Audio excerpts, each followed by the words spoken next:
Air quality isn't the first thing that comes to mind when you think about chess and esports, but it affects our focus, decision-making, health, sleep, and more. What's in the air you breathe? Find out with Air Things. It's time to take control of your journey towards chess mastery. Magnus Carlsen introduces Chessable, the definitive solution for studying chess. Move Trainer uses the science of spaced repetition to identify your strengths and eliminate your weaknesses. There's no need to set up a board, remember which page you're on, or keep track of all the moves you miss. Move Trainer empowers you to go from the opening to the endgame with confidence. It's a seamless, effective, and fun way to study chess. Choose from one of the largest online chess libraries in the world, with hundreds of titles ranging from classic books through to our exclusive Chessable courses, including over 100 free courses. Get expert insights from International Master John Bartholomew, Grandmaster Sam Shankland, International Master Krzysztof Sulecki, Grandmaster Simon Williams, World Champion Magnus Carlsen, and hundreds of other instructors. Get started now and join our growing community of over 100,000 chess enthusiasts at chessable.com. Chessable, take control of your journey towards chess mastery.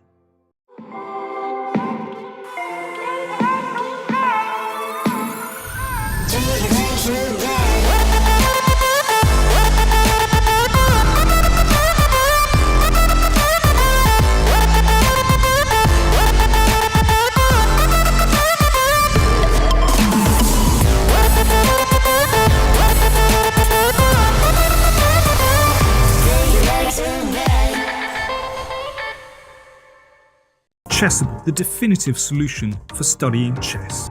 Choose from one of the largest online chess libraries in the world, with hundreds of titles ranging from classic books through to our exclusive Chessable courses.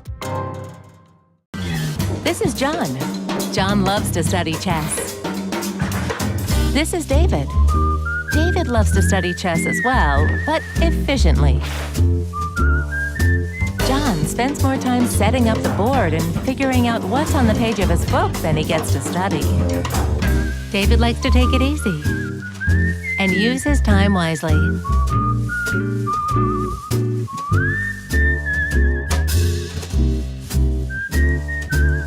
David has finished his exercise for today.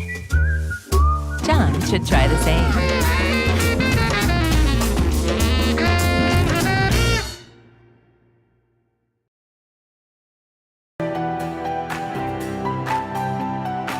Okay, so let's send a challenge. Here is challenging. Nice graphics, easy to see. Oh, what are you thinking about? You're looking how it can be the most painful? Exactly. Okay, fine. That I give up a phone. He wants to be even rude. Welcome to the new Chess24 playing experience. Play in light mode or dark mode. Choose from a range of time controls or create a custom game. And get paired with players from around the world, fast. Enjoy a polished playing experience while making moves on a fresh, responsive board to claim your victories. Train and improve with over 80,000 puzzles. And that's not all. Download now and discover what more you can enjoy in our brand new app.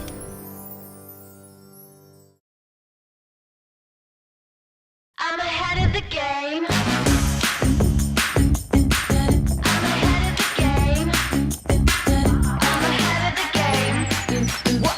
Well, the phone is always ringing. I'm caught up on the line. Got a string around my finger. Remember who am I? I'm a boss and I'm honestly off my rocker. But follow me. I'm ahead of the game. I'm ahead of the game. Well, I'm only ever slinging. I'm working overtime. Got a song and I'm the singer, the melody, the vibe. I'm a prodigy. Logically, I'm impossibly wanted, and they'll remember my name. They'll remember my name. Ooh,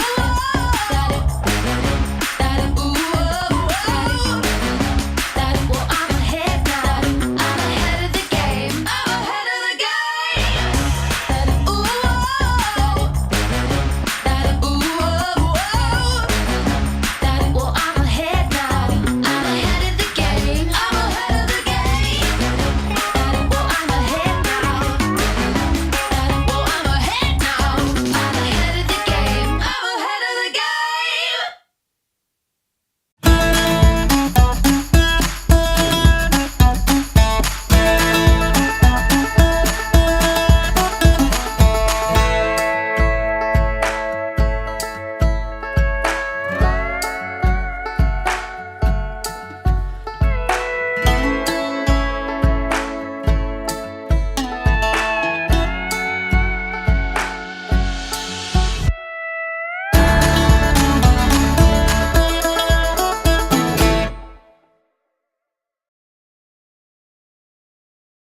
I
kept Chessable a secret for 3 years at least, and I was using it for myself. And I, maybe never expected how big it would become. I have always been into games, and I think games are fun ways to pass your time. Sometimes they can be educational as well, but I think chess is the perfect game that has it all. It's a game that not only entertains you, but also teaches you about life skills, from things like time management to the consequences of your moves or your actions. Once you make a move, you cannot take it back. I really fell in love with the game. And of course, given my competitive nature, I wanted to get better at it. And I found it extremely difficult after watching countless videos and reading some books. You would put in all that effort, and then when you get to the board, it's like it all disappeared, all vanished, and you performed at the exact same level you were before that. And I looked around for a solution that could perhaps use the latest technology, the latest learning science out there to help you learn chess, and there was nothing. So that's how the idea was born. I've been building things since I was 14, and I always enjoy bringing a community together around a product. And we got a lot of energy from the chess community as well. Really from day one, when we announced Chessable, there was thousands of people who thought this was a good idea that had to be realized. And they've been fantastic with words of encouragement, support, advice, ideas on how to improve the product. And I believe they've been listened to over these years, and Chessable is exactly what that initial community wanted. And it's part of our product process to actually keep listening to them going forward into the next years. Chessable is definitely a product that was built by players for players. I think we have stuck to that vision, and it continues to be exactly the same. What has changed is we now have a lot more great people in chess helping us realize this. When I started, it was John and I, there was 2 of us, and then at some point we had 3 or 4 people. We had a small community around it. But now there is really an incredible amount of people that I never imagined all pulling in the same direction. So the future is bright. It really excites me what we can achieve together, and I just look forward to it. It's been absolutely incredible to see the reception by some of the top grandmasters in the world, like Grandmaster Anish Giri and Erwin Olami. And this sort of validation across the spectrum of players is fantastic, and it's really what keeps the entire team going. So, fabulous. Hi, My name is David Anton. I'm the co-founder and CEO of Chessable and the Chief Operating Officer of the Play Magnus Group.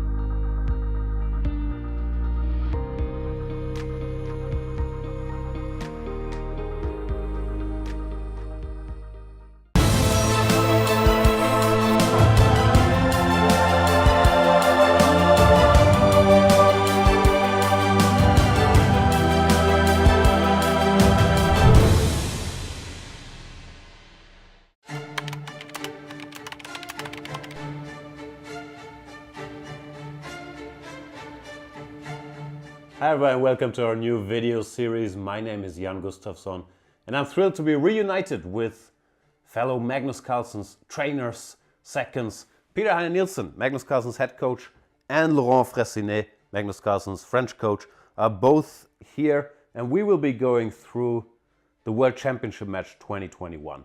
Our experiences with it, the games, what we prepared, where we felt things went well, where we felt things didn't go well. Peter, we have different perspectives because we were in different locations. Very much. I'm looking forward to talking to you guys about it because you were in Thailand during all the match and I was in Dubai with Magnus and his non-chess team. So I see some kind of debriefing where we will discuss what was the mood in Dubai, what was happening in the technical department in Thailand, and we got to sort of basically compare notes and get the two kind of inside looks from the match. Very much so. And Laurent, we are actually in your private home. Thanks for having us. It's a big pleasure to welcome both of you, and I'm sure it will be interesting to talk to you guys about the match. Likewise. So we hope you guys enjoy the series with our behind-the-scenes insights. See you then.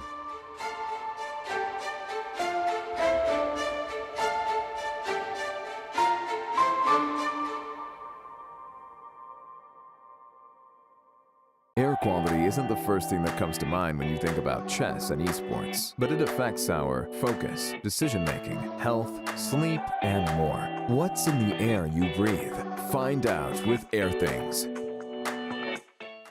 It's time to take control of your journey towards chess mastery. Magnus Carlsen introduces Chessable, the definitive solution for studying chess. Move Trainer uses the science of spaced repetition to identify your strengths and eliminate your weaknesses. There's no need to set up a board, remember which page you're on, or keep track of all the moves you miss. Move Trainer. Welcome everyone to the Meltwater Champions Chess Tour, the latest event, the Charity Cup. Well, this is the final day of the preliminaries. We've just got 3 rounds today and it is still wide open. Remember, this is a 16-player tournament, but only 8 players make the cut into the knockout phase, and it is really tight. There are actually very few places that are already guaranteed, and there's a real scrum to get into the top half of the table. There we can see the contenders at the top. Well, we have Leko, Magnus Carlsen, Jordan van Foreest. They're almost guaranteed to go through, and Ding Liren, but then it is still really tight for those final spots in. Many players still in contention. I would say David Anton, David Navarra, Pragyanananda, Vidit, Niemann, Rapport, Duda. I don't think any of those have guaranteed their spot yet, so it is still really tight. Play begins in just over 5 minutes. Let me introduce my co-commentator, Peter Leko. Peter, how are you today? Yeah, hello, Danny. Hello, everyone. Well, as you said, yeah, there is so much action and so much to fight for. And yes, in the very first game of the day, we have the so-called stellar pairing Leko versus Magnus Carlsen. But I do feel, and I think we agreed that probably we should keep an eye and we should be more focusing on the guys who are really fighting to get in those top 8 places. One thing I feel like, there is also something to keep in mind, that I guess everybody wants to avoid Magnus Carlsen, facing him in the knockout stages. But I mean, the first aim and the first target is to qualify. You can't be sure. You even don't know if Magnus will win the preliminaries or not. So very difficult to make any strategies there. And if we're looking at the pairings, which in football terms they always say it's a 6-pointer, where we have pairing like Pragyanananda against Niemann. Both players absolutely on the cusp of the top 8. That's a really important one. We have David Anton against Raport Richard, which is also very tight for those players as well. And David Navarra plays black against Garwin Jones. That's perhaps an opportunity for Navarra to try and get back, as Garwin is really suffering in this tournament. So we need to keep an eye on those players. By the way, just a little side event. Of course, this Charity Cup, we've been commentating on, and it is absolutely fascinating. But of course, in Berlin, there is the 3rd FIDE Grand Prix tournament taking place, and there is 2 candidate spots which are available, and this tournament will basically decide those candidate spots. So, and there's a really important game which I think is still going on, and that's between Hikaru Nakamura playing black against Levon Aronian. There are 2 big contenders. What did you think of that game, Peter? It's extraordinary, isn't it? Yeah, it's extraordinary, but I feel like Hikaru chose the wrong line. I mean, he allowed Levon Aronian to show some brilliant preparation in a very, very double-edged sharp line.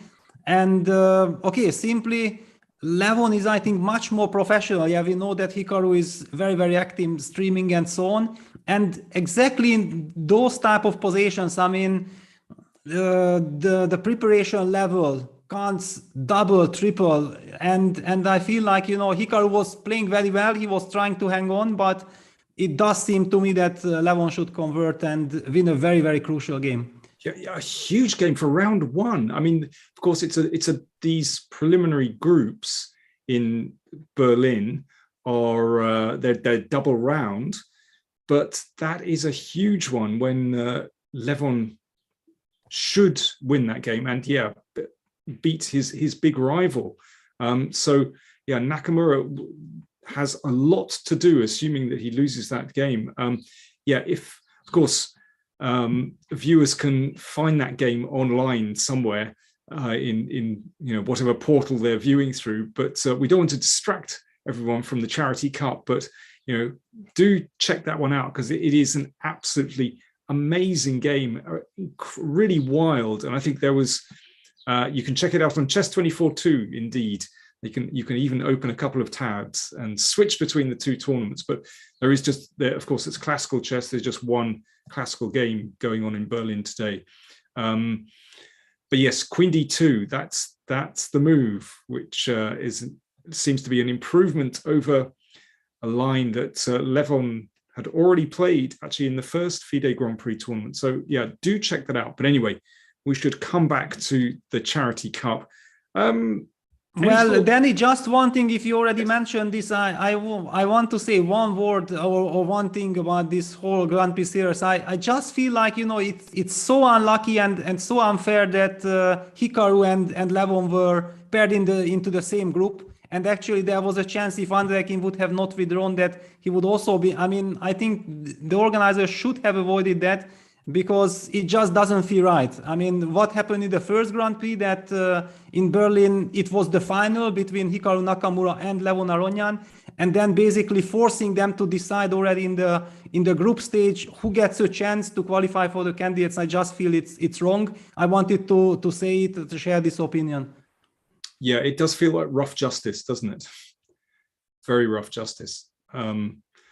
Well, and of course, the whole situation has been further complicated by the fact that Sergei Karyakin has now been banned from play for 6 months by FIDE. And so he will be replaced. And it seems like that is going to go on rating. And one would have thought that Dinguren would take that spot on rating. However, there's another stipulation that one needs to play 30 rated games. In I think the past rating period, and it seems like Ding hasn't played enough. So again, that seems very unfortunate because personally, I would feel that Ding fully deserves that spot. But again, that's just my opinion. I don't know, how do you feel about that, Peter? Yeah, well, definitely. I mean, if it's a rating spot, then one feels like, looking back the last few years that if not Fabiano Caruana, yeah, he was the other one who was always up there with 2,800, then it should be Ding Liren, and we already know that Fabiano Caruana qualified. However, those things, because the whole regulation did not give a extra spot for the highest rated player, so nobody could really base his qualification desires on this criteria, and now Ding Liren is faced within the last second with this fact that actually, okay, he might have gotten in, but he even didn't manage to get into the Grand Prix series due to different reasons. So yeah, I really feel very sad for him, but we do have lift off, and we start just very quickly. We start with the Magnus Carlsen game, and we see it's a King's Indian. I guess we can understand it that Magnus feels like, this is a game which does not decide the qualification spots, and he just wants to have fun going for the King's Indian. Yeah, but Magnus likes to test himself. So yeah, and H3, of course, this can lead to extremely sharp positions. I'm sure Magnus is actually pretty pleased with this opening variation, actually. Yeah, can lead to really sharp positions. I've always enjoyed playing H3, actually, myself as white, because it feels like a lot of King's Indian players love to, attack with F5, but actually I really enjoy it when one can take the initiative with white on the king side and play G4, and this, you squeeze positionally, and it counters Black's usual strategy. So I always feel it's a really nice way to cut across what Black is doing. Yeah, and this is what we are exactly seeing. Yeah, very untypical, but a very typical one for the H3 line. Yeah, white wants to play G4 to hinder F7, F5.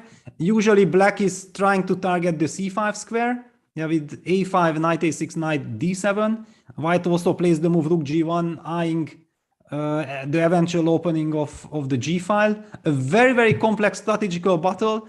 Honestly, I'm not such a big expert in any of these King's Indians. I never really played D4, or if I was playing D4, I was mostly playing with G3 systems. So it's a bit of a new territory for me. Yeah, but I just really enjoyed playing this with white, actually, because it is so complex. And as I mentioned, there's always this thing that I always feel that a lot of King's Indian players, okay, maybe not at the top level, but a lot of King's Indian players, they're a bit one track. They like their strategy of advancing on the king side. And when you prevent them doing that, then somehow psychologically, they're not so happy. And yeah, they don't like facing an initiative on the king side. So here we go, H4. And this is, of course, yeah, it's strategically very complex.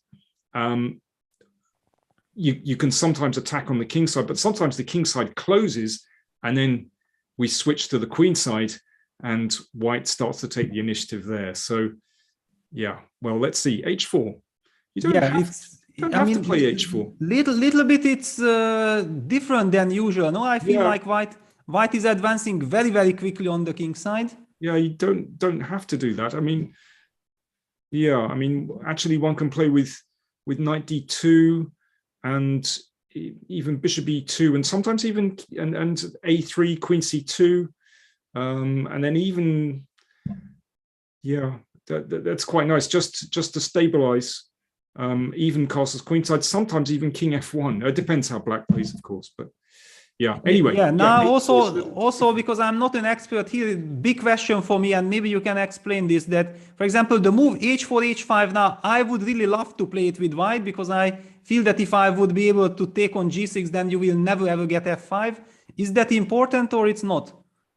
To be honest, I'm not sure, because I don't know. I mean, it's a little bit unusual. The other thing with playing h5 is, okay, you mentioned exchanging on g6, and he's played h5. No, only I dare to play it. Yeah, I just want to. Oh no, I want to get some information from you, Danny. Yeah. I don't think. But it's on the board. It's on the board, so you might get some help from Magnus. Yeah, no, I don't think you'll find my information very useful, Peter. I'm sorry, but actually, apart from exchanging on g6, actually, just advancing to h6 can be very interesting indeed. You know, there's one particular game I can think of where Ding simply played h6 and just killed this bishop and then just switched to the queen side. So, you know, this is just another way of playing, actually. It depends how black is playing the position. But of course, when you exchange on g6, you have to be very careful that black doesn't recapture with the f pawn and suddenly decides to play on the f file. And, you know, it's one has to be careful here. Yeah, but really, I'm not an expert. But I look at this position and I just loving it from the white side. Yeah, it looks very, very nice. And in fact, I'm very happy that I have not been forced to move the knight yet from f3. I mean, I really like this knight d2 move if I need to, but I'm also very happy that the knight is still on f3 and I might be able to make use of it as well. Yeah, you might be able to play knight g5 at some moments. Yeah, sure. Exactly. Anyway, we shall see. That is a real test for Magnus.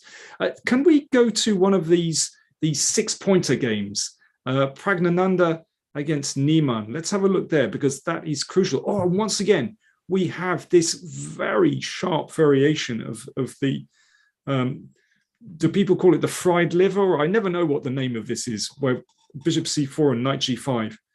And this is exactly the same as Jordan van Foreest beat Ding Liren. I think it's the same move with knight e4. Yes, and I think if he would go for the move queen a4 here, then we might be... No, but something is different. Hang on. So, okay, we are seeing the same line. Yeah, that's for sure. This is all the same. Knight c3, knight f4 castles. Little bit different move order, but yeah, it's the same issue.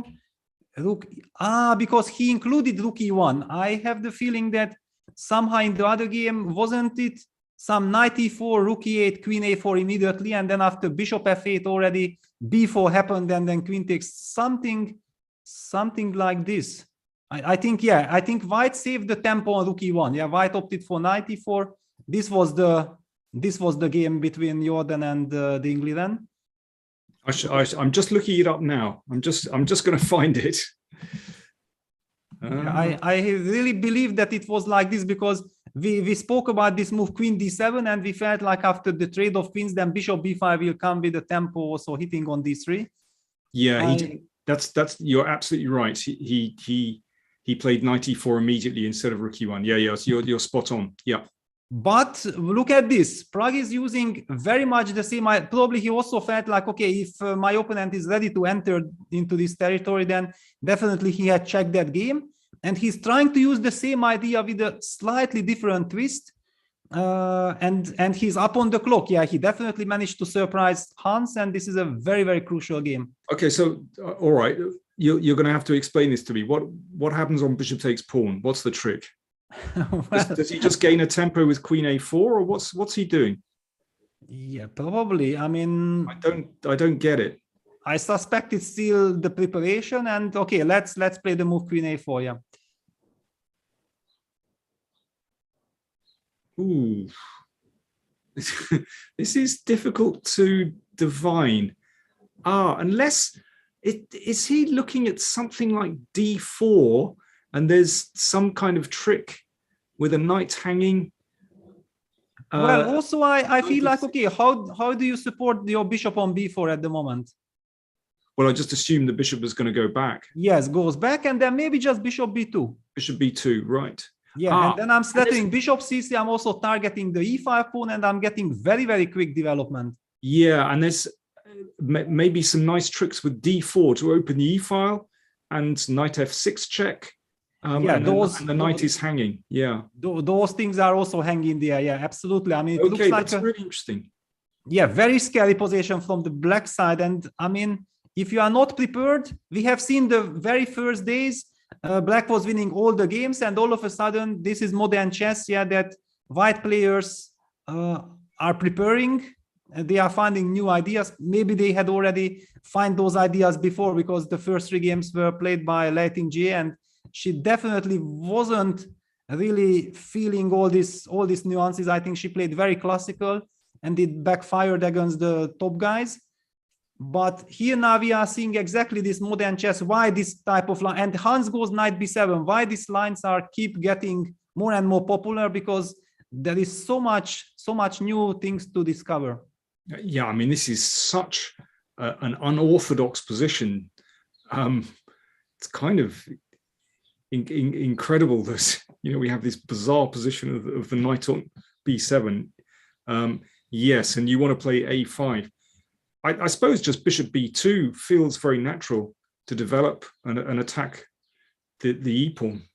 Exactly, yeah. And again, there are interesting development, interesting ideas with breaking with d4 sometimes. So if f6, then d4 certainly comes into consideration. Very, very sharp. Yeah, I have to say Black is under a lot of pressure there.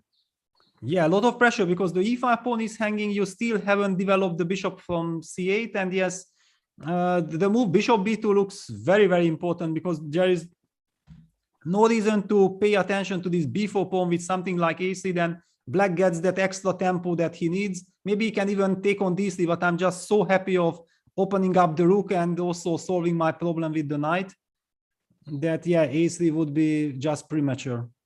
By the way, another very important game is David Anton against Richie Rapport. And again, we have looks like a very strange, it's actually not, it came from an old Indian rather than the King's Indian, but this king is staggering over via d1. Very interesting position. Yes, it's, I mean, I'm really loving it from the white side. I feel like sitting on the e4 square. Of course, if Black would be wide, the move bishop d3 was so important. If Black gets the chance to capture on e4, then Black will be the one who will dominate everything. But with keeping the position closed and keeping the e4 square under control, bishop d3, now white can follow it up with king c2. And I don't really see the pawn break from Black side. And yeah, c6 has to be played. You need to target something, and if you kind of provoke white to take on c6, then after bc you get access to the d4 square. So maybe some queen e7, rook a d8, rook f d8, rook d4. If the rook lands on d4, it's a whole new story. Yeah, c6 is the right move, and yeah, now it's up to white to decide and to show how he wants to keep things together. Does he maybe move the knight to c3 in order to try to control the d5 square and then reshuffle his pieces? It might be an interesting move, knight c3, but the king is still in the center on d1. It's also very scary.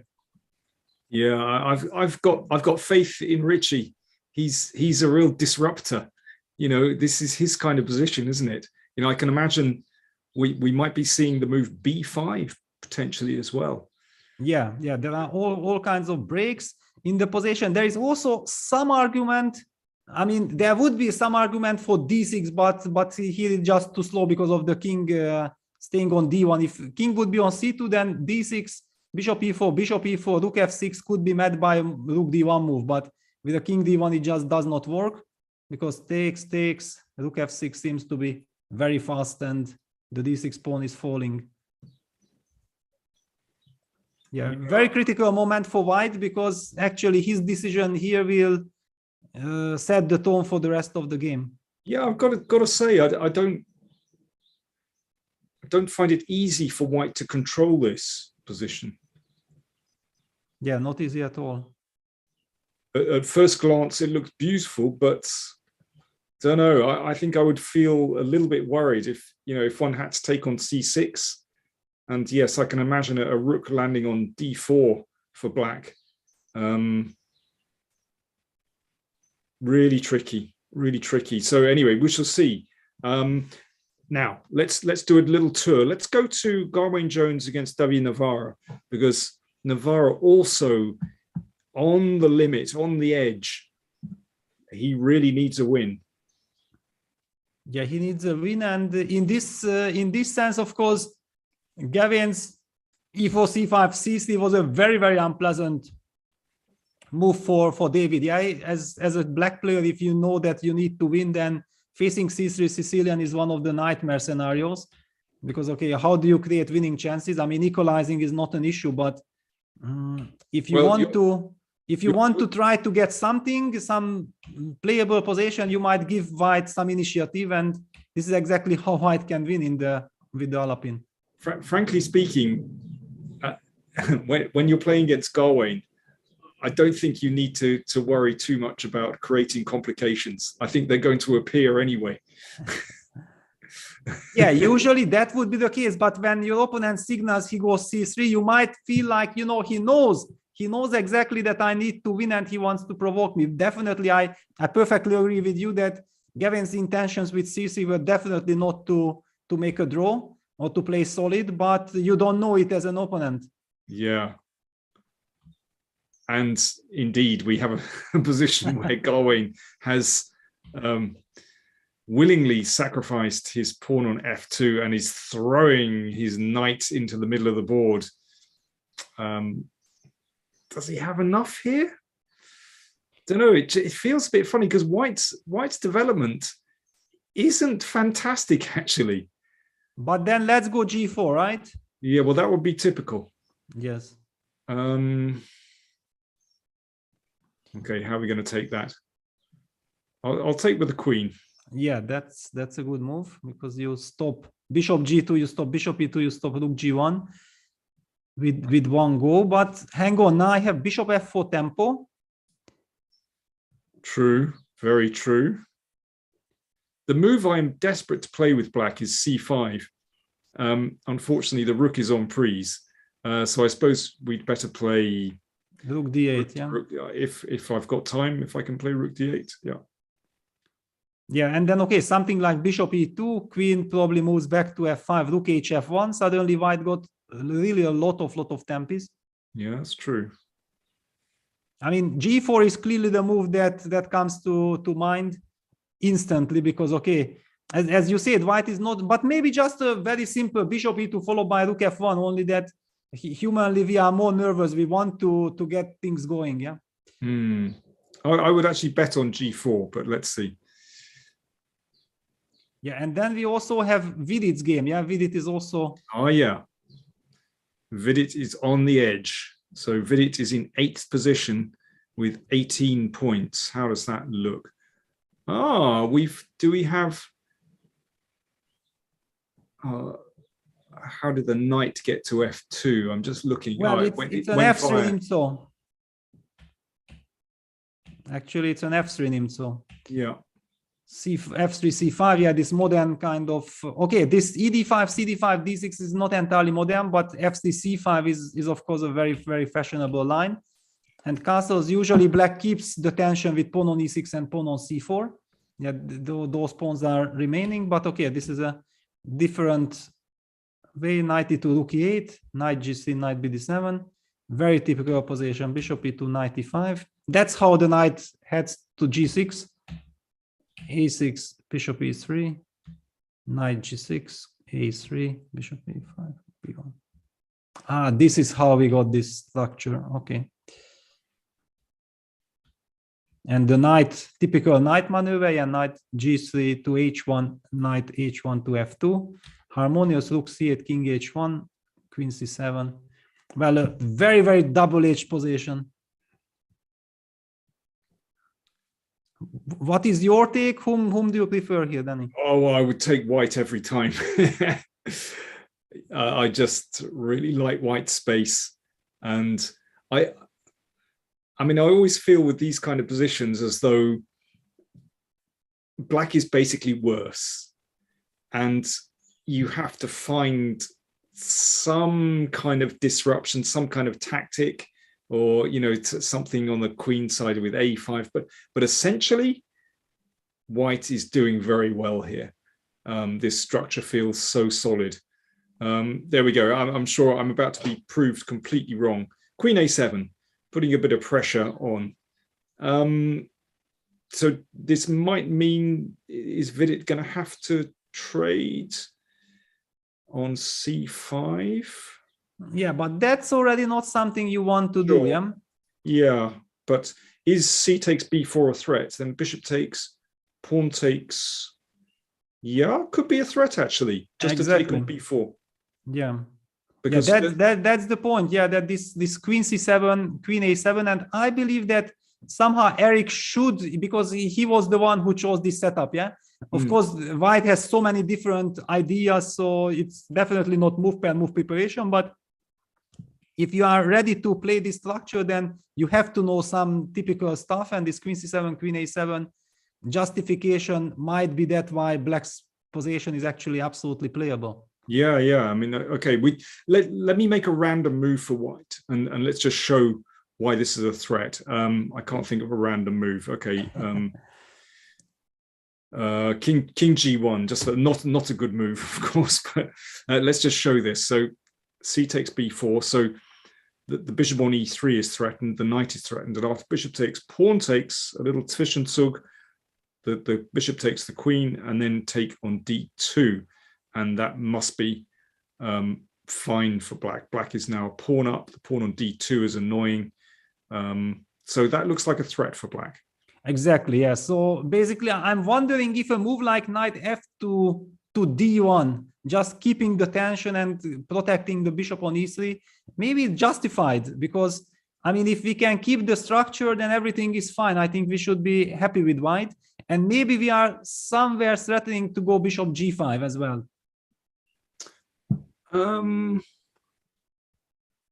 Black play a5? Oh no, sorry, b5 is hanging. I beg your pardon. Yes. Yeah. Knight f to d1 is on the board. Yeah, I mean, I'm loving this move because I just want to keep the structure, and just as you said, you loved White's position very much 2 moves ago. And if we solve this issue, which posed the problem, this queen maneuver to a7, then actually, what does Black have next? Yeah, and we do have bishop g5. Very okay. Bishop g5 can be met by knight h7. Yeah, with the pawn on h5. But still, one has the feeling that maybe rook c7, rook e8. Maybe Black will just try to double on the c file. What about playing h5, h4? Also possible. Just to have this little disruptive move available. Yeah, because after bishop g5, I guess you touch me with knight h7. Yeah. I suppose so. Why not? Yeah, and then this whole bishop g5 is completely stupid, because White can never give up this dark square bishop. I mean, that's the soul of White's position. If this bishop disappears, the position collapses. And yeah, this h4 is kind of, I don't think that Black is really threatening h3, but it's still also hanging in the air. Slightly annoying. Not yet. It's nice to have the option. But yeah, rook c7, yeah. So those 2 moves, I mentioned rook c7, you mentioned h4. I think, yeah, both these moves are very serious moves. Here, Black just wants to go rook e8 to c8, putting some pressure on the c3 knight, putting pressure on the c1 rook. There is some pin. Then maybe also the cb4, ab4, a5 ideas that you always wanted, breaking on the queen side will come alive. Yeah, very tricky position. Okay, so White is quite static. So White has held it, but we need to find an active plan for White. It's all, you know, we're both very pleased with White's structure, but actually, what next? This is the problem. Yeah, this is a very big problem. I mean, okay, now that the knight had to come to d1, because it's also very artificial, and that we don't have a threat. Yeah, normally bishop g5 should be a big threat, but it's not. And then, to be honest, I'm really liking Black's position. Yeah, bishop f2 had to be played. But even now, next move, because you don't really want to play knight e3. So what, rook e1, bishop f1, would that be the regrouping? But then the bishop on f2 is vulnerable after c takes b4. It's still not easy to find the next move. Maybe he wants to pop out to g3. Yes, but then of course now it's the time for your h4, yeah, because it just stops this. Yeah, h4 on the board, stopping any kind of bishop g3 ideas. Yeah, kind of. Really tense, very tense.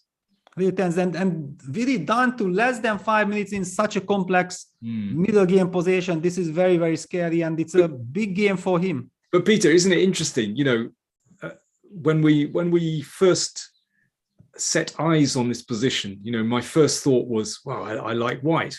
But the more we look at it, I'm starting to think, I rather like black's position.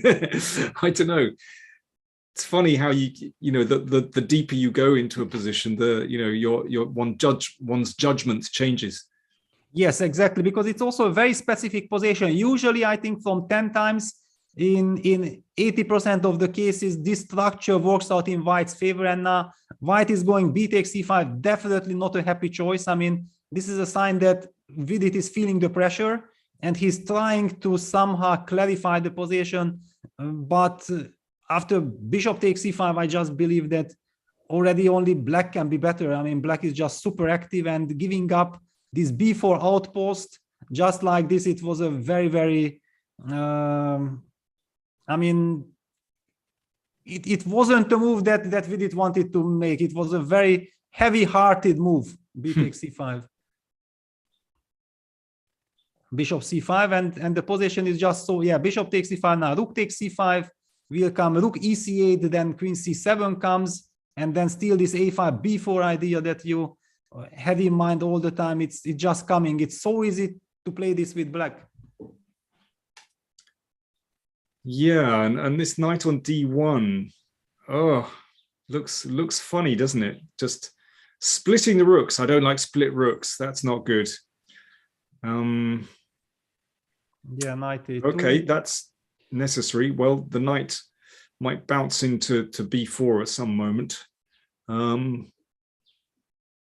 Yeah, but even then, always a5 comes. Yeah, and this is the problem for white, that actually black's moves are so natural and black can just play by hand, and white feels the pressure on the clock as well, not just over the board. Because if you feel like, okay, your opponent has a better position, but he needs to spend time, then you automatically get confidence and you understand that, yeah, okay, I have very good practical chances despite having an unpleasant position. But here it comes together. Yeah, you know that it's very unpleasant, and you know that actually your opponent can play much, much faster. This puts tremendous pressure on white. Well, we've got some really interesting games going on. Can we go back to Jones against Navarra, because we have huge developments there? Wow, I mean, okay, basically, g4 was not played. It finally, okay, Gavin probably was considering g4, bishop e2, finally saw no reason why to rush with it. He wanted to get this tempo. Queen b3, now bishop f4 is a big threat, hitting the rook. Well, I told you, if against the c3 Alap in Sicilian, you want to try to create winning chances with black, usually this just heavily backfires. Knight e5, knight d2, rook d2, queen g2, rook f7, bishop g5. And okay, it's super sharp because, of course, we see the evaluation bar saying white is completely winning, but I mean, white needs to find some combination, otherwise he loses material. Yeah, I was going to say, how exactly is this winning? Well, I mean, one thing is that one can simply take on b7. Yeah, but then I will have the chance to castle. Yeah, somehow this might be, but okay, let's take a look, because this is very, very natural. Yeah. Yeah, okay, let's have a look. So what should I do? Probably I have to take on b7. Yeah, take. You so take, and then yeah, you are threatening checkmate. I can't take on d2. I have to castle. Right. So white has a big move here. So, yeah, but we can start threatening. So, but if we just threaten the pawn on e6, and then we have the old mating routine. So, if I just play queen d7, is this just winning? It looks very good, yeah, because queen takes e2 is impossible. Let's just show this here, that queen e6 check, king h8, knight f7 wins the queen. Well, and also creates the mating threats and so on. So this is not possible. All right, so then what is happening after rook takes b7? That is the big question. Maybe can I take on d2 and give rook d8 check? Then I have to play like this. Yeah, I have to take. Okay. So I guess you take back, yeah, or not? Oh, okay. Well, let me do it. Let's try. Yeah, and then I give a check. Well, okay. Worst case, I could just block with the knight. I mean, it's not ideal, but might be good enough. Yeah, and then I castle. And okay, I say that I understand that you have material advantage, but at least the game continues. Yeah. Yeah, it's a strong rook on b7. You know, maybe just queen c3 or something, just to keep an eye on g7. I mean, it should be very good for white. Once the queen comes to e5, it should be good. Yeah, so Gavin down, however, to 2.5 minutes. Okay, he opted for king c2.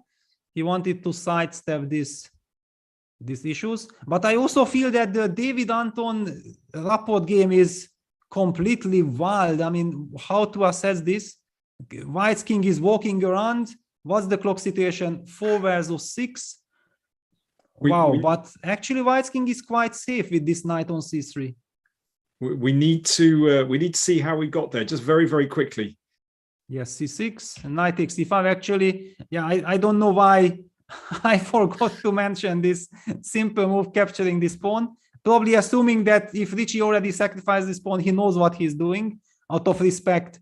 But queen c2, David Anton felt like this is very, very important because he challenges the bishop on f5. And now he gets the e4 square again for his knight. So queen b6, knight a4. Yeah, it was very important to have this double attack on b2. So White's knight is not able to reach. And e5, e4, yes, super, super sharp play. Fe4, queen e7. However, White is 2 pawns up. Yeah, b5. Richie throws everything what he has. But where does it lead? Yeah, because d6, this is a crucial move. d6 and White always has queen d5 check. This is critical. Rook f2, king b1, queen f7, ab, and that's how we ended up in this current. Wow, queen b3 hitting on b2, but White can just probably protect. Yeah, rook a2 on the board, and Black played the move a5, a4. What a position! Extraordinary. So we've got potentially a3 coming. Yeah, but actually, let's just mention that the bishop is hanging and also the rook is hanging on d2. However, I'm guessing then check and a3 would be the idea, right? Looks like it's undermining the knight. Yes. Wow. This might look very, very unpleasant for White. Okay, so let's go back. We won't swipe the bishop yet. Yeah, let's go back. I just wanted to highlight that, yeah, it looks like you can grab the bishop and attack the rook on d2, but one has the feeling it does not work. Maybe a move like queen b7, just attacking this rook. Yeah, could be. The move I was looking at was rook d1. Is that possible? Oh. Or is that too slow? No, rook d1 now you can't play. Oh, sorry, that can just be taken. Yeah. Oh dear. Yeah, such is the position. Yeah, it just, I mean, we first have to understand whose pieces are where, yeah, because black rook on d2, queen b3. I wanted to just push the rook and exchange queens with queen d5. That's my justification. Yeah. Okay. Yeah, but he goes queen c6. It's a similar idea, but I also wanted to mention, yeah, that queen c6 protects the knight on c3. I'm actually loving queen c6 more than queen b7.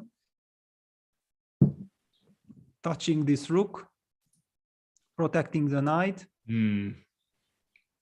Yeah, that's a real disruptive move, very disruptive move for black. Yeah, and if you have to move the rook from the a file, then actually queen takes a4 is possible. So that is a looks like Anton is in control there. Can we go to Pragnananda against Niemann and see what's happening there? Again, that's a big game for the tournament standings. Wow. Also, it seems like White is having a wonderful position. Pawn up and this bishop, this wonderful bishop on c3. I always call this the cemented bishop because it's very, very nicely protected.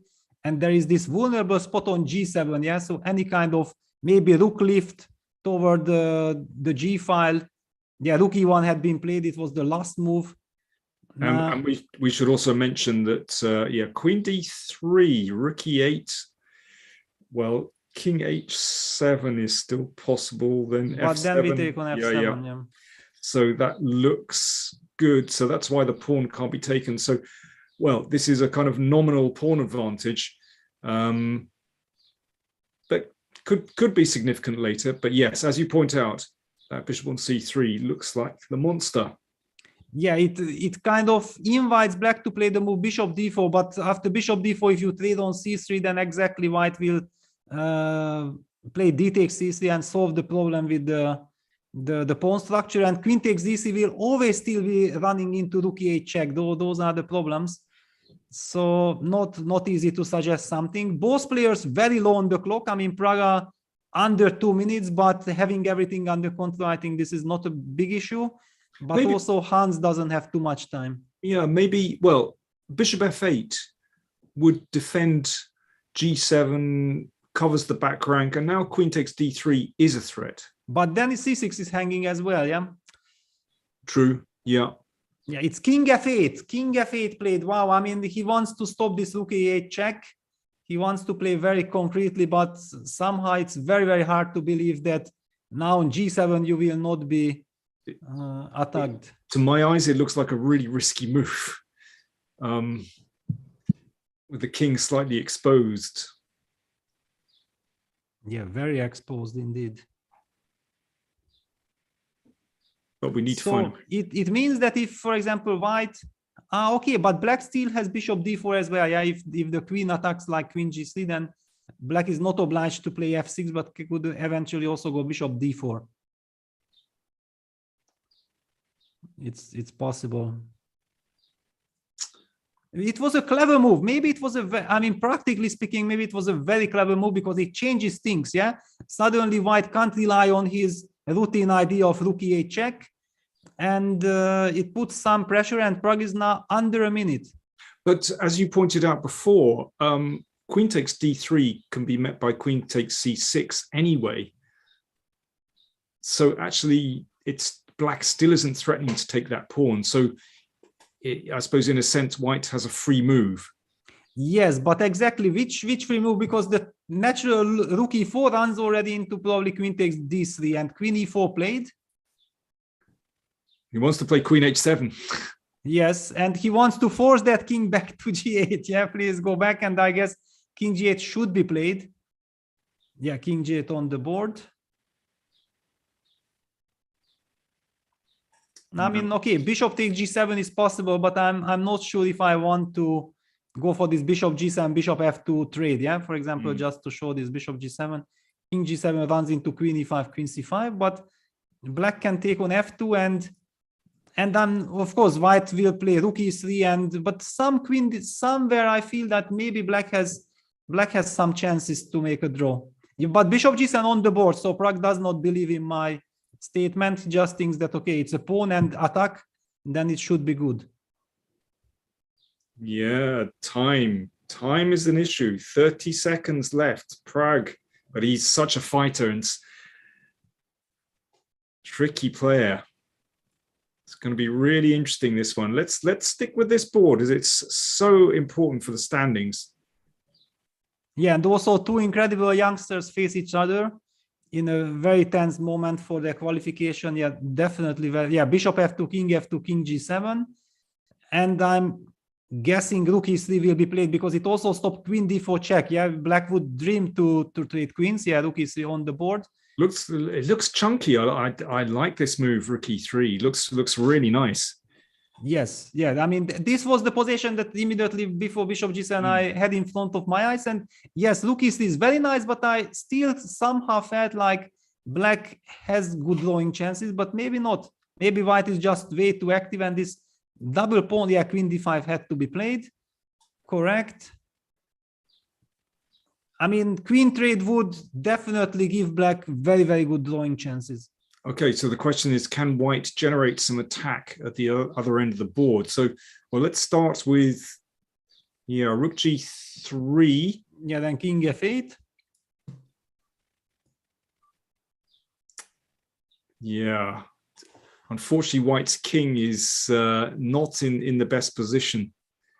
The other thing to do, maybe instead of rook g3, It's on the board, however. Oh, he's played it, has he? Yeah, and king f8 as well. Yeah. Hmm.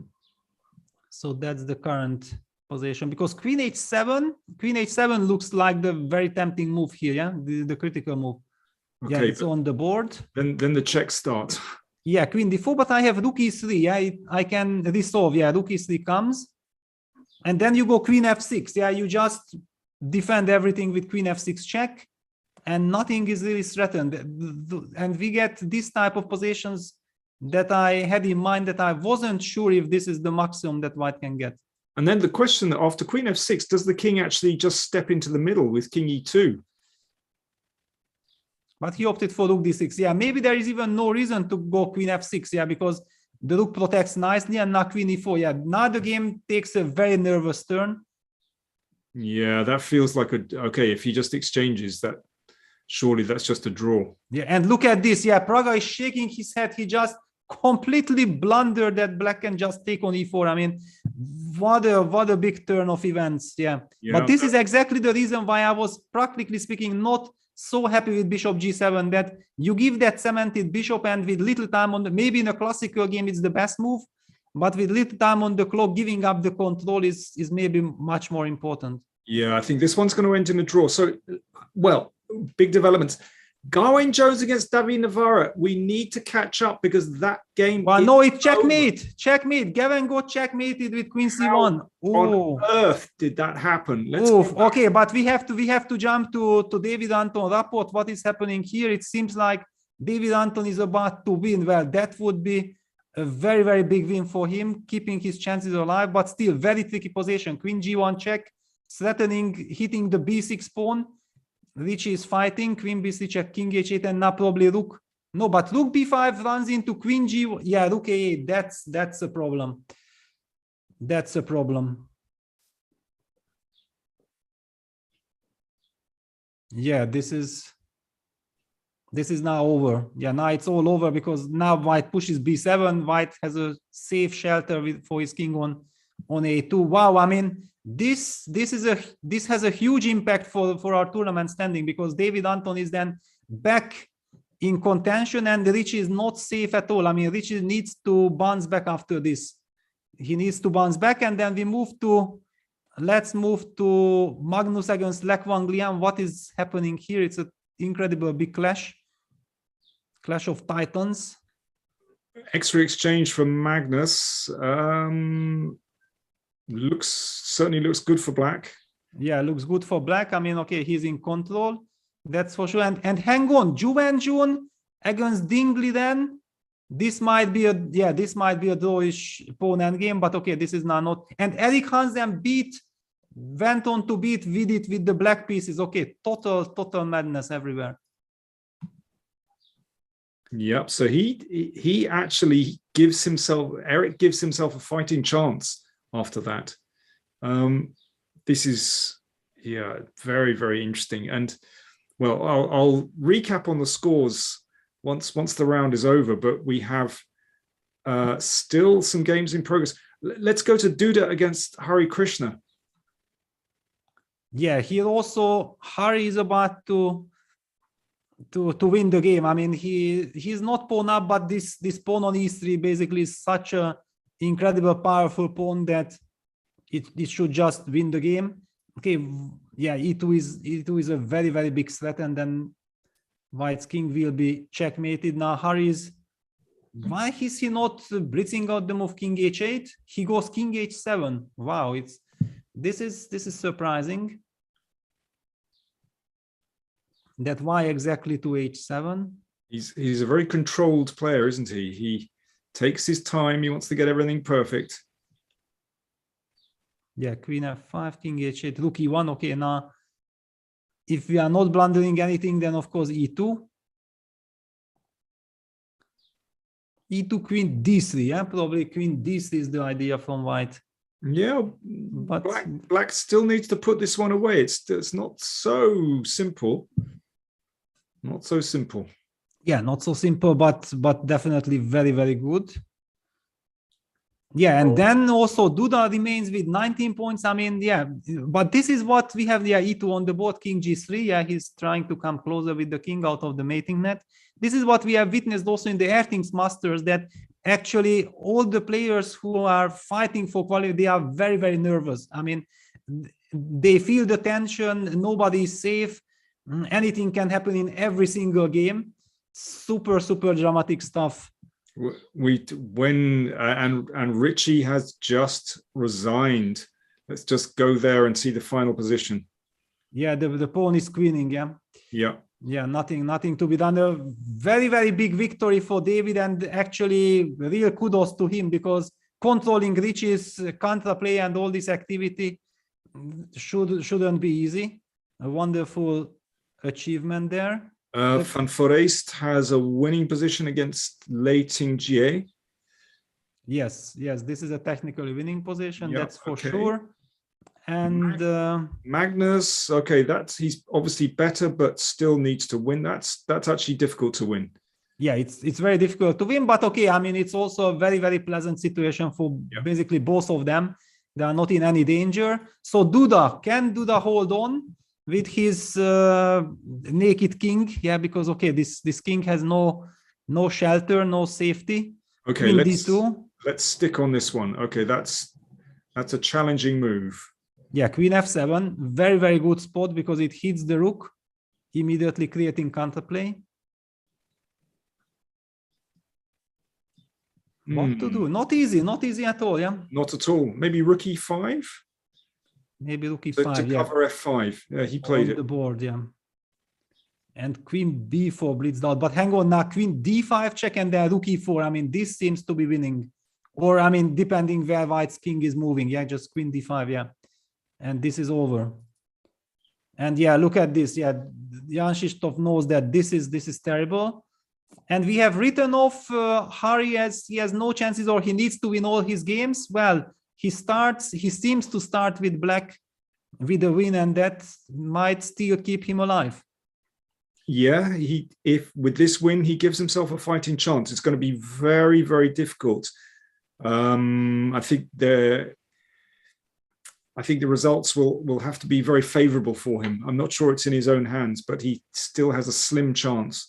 Thing is, there are so many players bunching in the middle. I'll recap on the scores in a second. We'll just see whether he finishes this one off. And then yeah, rook e4. I mean, now it's just impossible to imagine otherwise, because white's king is in kind of a mating net, and how do you put up any defense? Okay, queen c3 has to be played. Yeah, queen c3 on the board. There was nothing else. And queen f7 check. King g3. Queen f4 check. F4. Basically, yeah, queen f4 and it's game over. Okay, we'll wait till this end, till this one ends. Then I would very much like to just go to some of the final positions on some of the games, but we'll just see the conclusion of this one first, because they look like some very nice finishes. Actually, I want to look at Vidit against Hansen, because it looks like Eric finished with a flourish. Yeah, definitely. Yeah. Now queen takes g4, collecting a pawn. Yeah, king h1.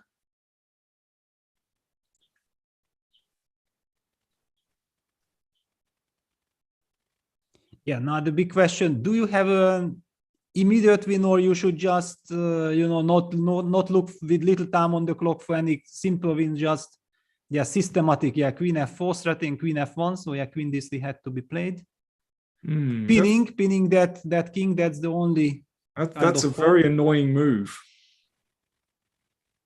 Queen d3, very annoying. Yeah, but white is actually threatening nothing, but it gives the maybe, h5. I was going to say h5, king h6 is nice. Yeah, exactly. Very nice. Because rook e2 runs into queen f1 check. Yeah, and checkmate. Yeah, h5. This is now over. Yeah, this h5 was the last touch, and after black gets his king out of this pin, then it's an automatic win. But it's so hard to put these guys away. You know, we've been saying it's over for the past 15 moves, and Jan-Krzysztof has still found a way to actually continue. Yeah, g6. Basically, after knowing that he has the h6 square, of course, yeah, he can just play g6 first. So queen d7 check is met by king h6, and rook e3 is already a very, very big threat. Yeah, a4, what to do?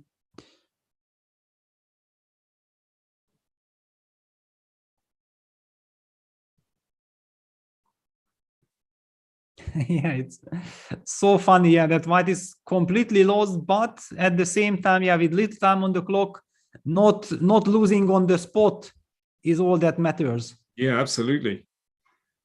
Okay, and Harry went down to 6 seconds. And goes for king h6. I like this move, yeah, and okay, with white, what can you do? You have to push b5, yeah, you already don't have any other move, yeah, you have to go b5. Takes. I mean, there is a question like rook e3, queen d5, and then queen f2. I guess this is and then queen d2, queen f1. Yeah, that would. Yeah. Sorry, already queen f1 check immediately. Queen f1, yeah. Yeah, I mean, okay, now it's over. Check and rook e5 or something. I don't know. Yeah, just move the rook back somewhere and then rook e4, rook e5. Yeah, one of these.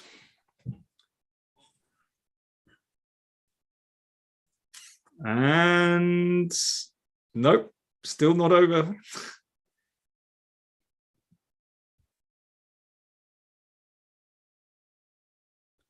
Wow, yeah. So while actually this game is in progress, still Magnus is playing. Magnus's game, yeah, and okay, Foreest game is also in progress, but he's technically winning. Yeah, we'll just wait for this one to finish. Yeah, that's it. Yeah, it's finished because okay, after rook e5, it was unimaginable that it's not a finish. Yeah, with rook g5 coming. So let's jump to Magnus because this is but it's now with this lovely rook on e5 and d2, I believe that black should be winning. But there is this trap that rook f5 might run into f4, trapping that rook on f5.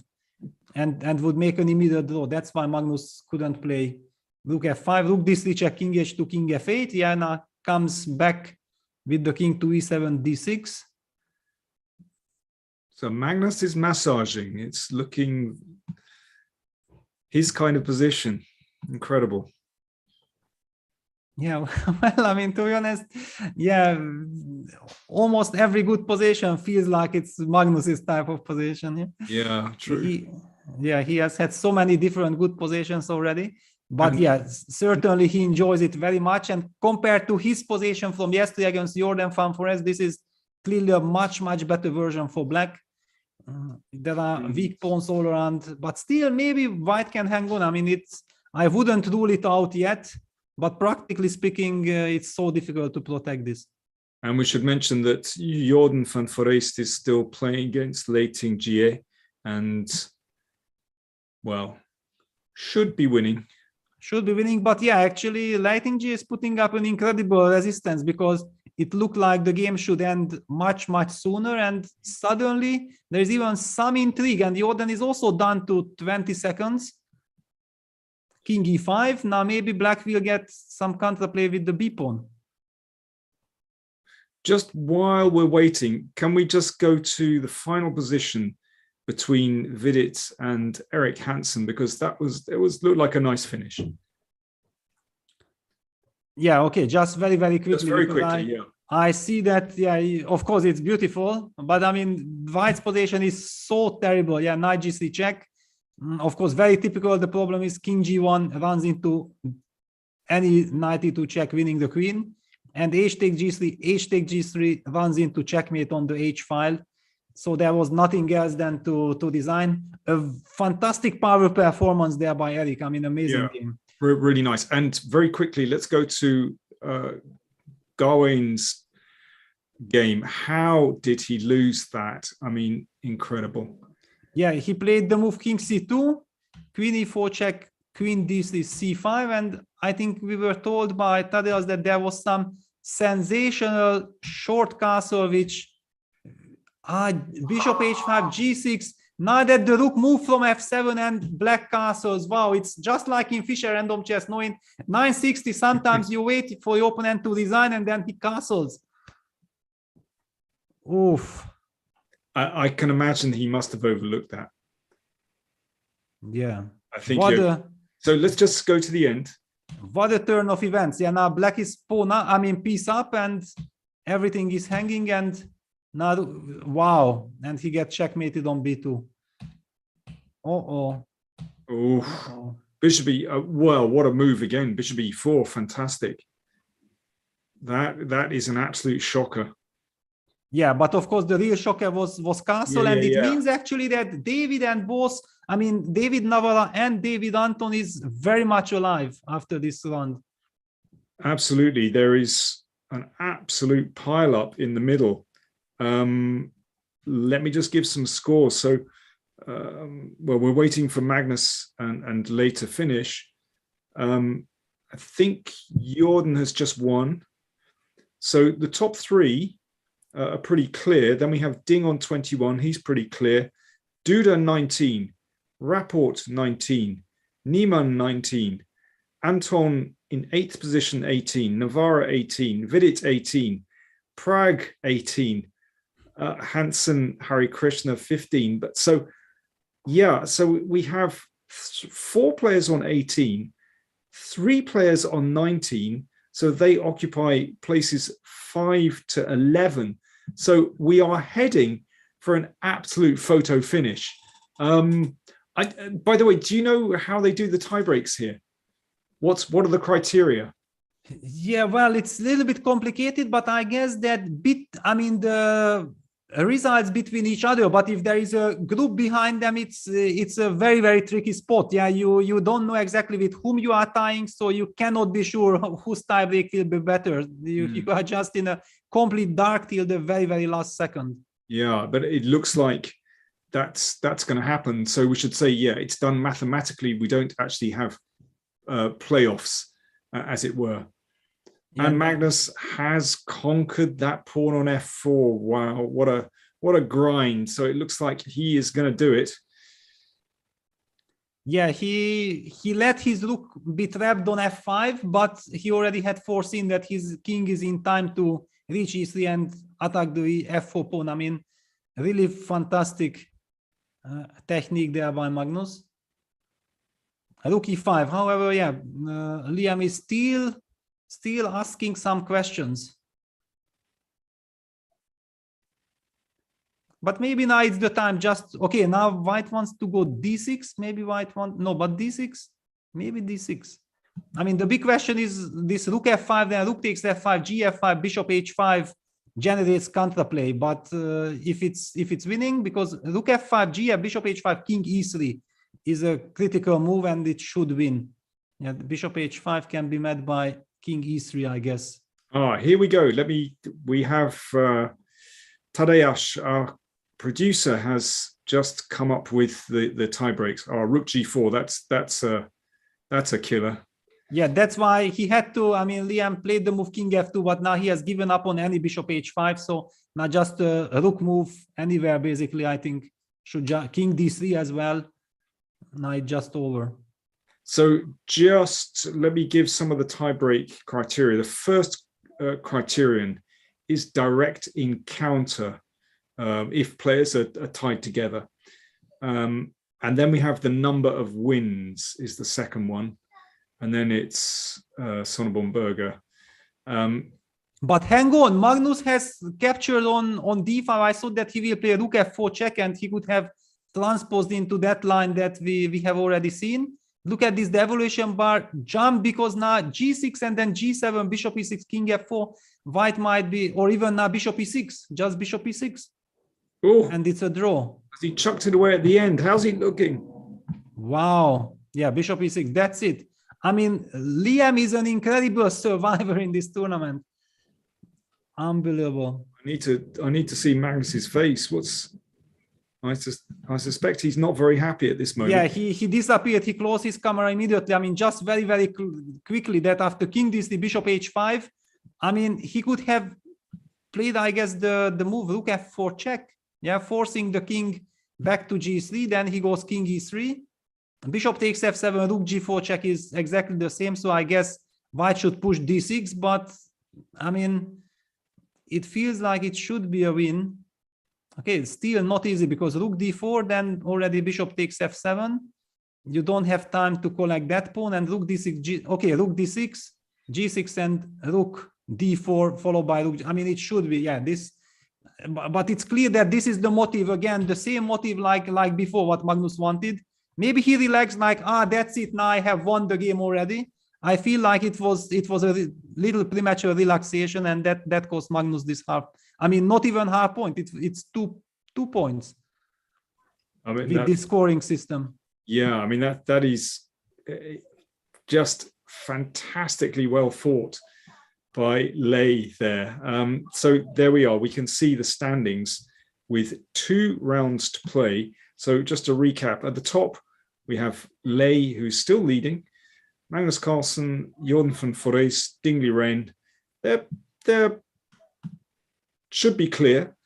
But then we have in 5th position, 5th, 6th, 7th, we have Duda, Rapport, Niemann on 19.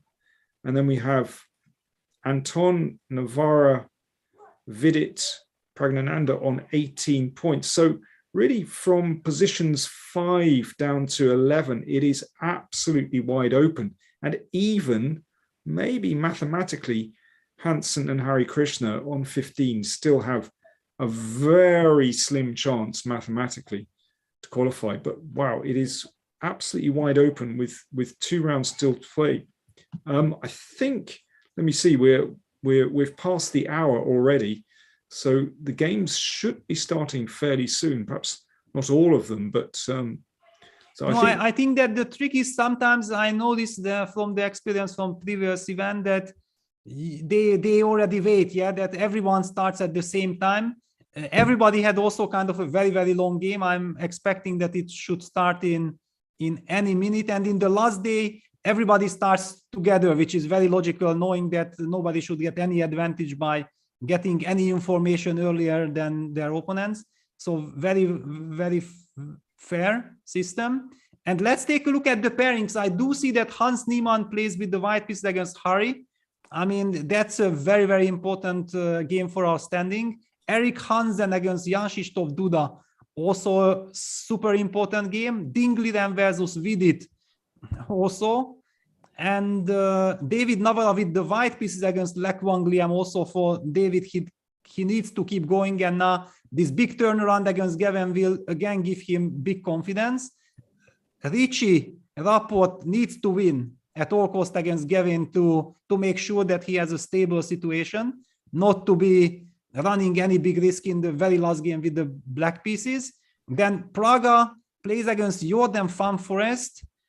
Praga, what a big miss, because he had everything under control. It looked like he's gonna win his game against Hans Niemann, and it would have been a very, very important win. Let's hope that he will keep his nerves and be able to play a good game after that missed chance. And Lighting GA is faced with David Anton, a chance for David Anton to try to score another point and still be in hunt for the qualification spots. Actually, it's a round where there are no real directing, apart from Niemann against Hari Krishna, there are no real direct encounters between those who are fighting it out in that group with the players from 5 to 11. Do you see what I mean? You know, for example, yeah, we have Navarra against Lei. You know, the top guys are playing against the ones in contention, and the players at the bottom as well are playing against those in contention. So, which is slightly curious. I think, well, let's see how we get on. I think, do we know if the players are going to start fairly soon? I think so. I think now in any minute they can start the round. And yeah, but there is also this, you know, I noticed that the players, when we are talking about someone who is the favorite and plays against the underdog, the players who are not having a tough tournament. But those players who don't have a chance already, they are completely relaxed. They are trying to fight for their honor, try to use those last few games to actually collect some points, while the other guys who are very, very nervous and they need to collect and they need to win at all costs might show some nerves. So I wouldn't be ruling out to seeing some upset, and not all the results will go according to expectations, in my opinion. Yeah, well, we shall soon see. By the way, quick reminder that this is the Meltwater Champions Chess Tour Charity Cup, and the Play Magnus Group has partnered with UNICEF, the United Nations Children's Fund, to raise funds for children in Ukraine. So it's a really good cause. So if you feel like you can spare a bit of cash, then please do hit that donate button. And I'm looking at the total, over $61,000 has been raised so far. That is just fantastic. Thank you so much to everyone that's already donated. And as I said, if you feel like you've been entertained over the past few days and would like to show some support for UNICEF, then please do contribute. Oh, and by the way, there's another way you can contribute, and that is if you buy a premium membership on Chess24 during the event. It's 40% off if you use the code Charity Cup, and 20% of that membership will go to UNICEF, will be donated by Chess24. And I should also add that the players are being encouraged to give from their prize money as well to UNICEF too. So it's a great event to be involved in. I think we're still waiting. I don't know if we've got any word from the arbiters about. I think we just got a word that the games should start at 09. Oh, we got 3 minutes to play, to wait. Okay, fantastic. Not too long. So, Peter, you mentioned that you played in one of these events, the Legends of Chess. Was that last year or was it in 20? No, I mean, time flies. It was 2020. Yeah, it was the very first year of the Magnus Tour. And how much chess have you played online actually?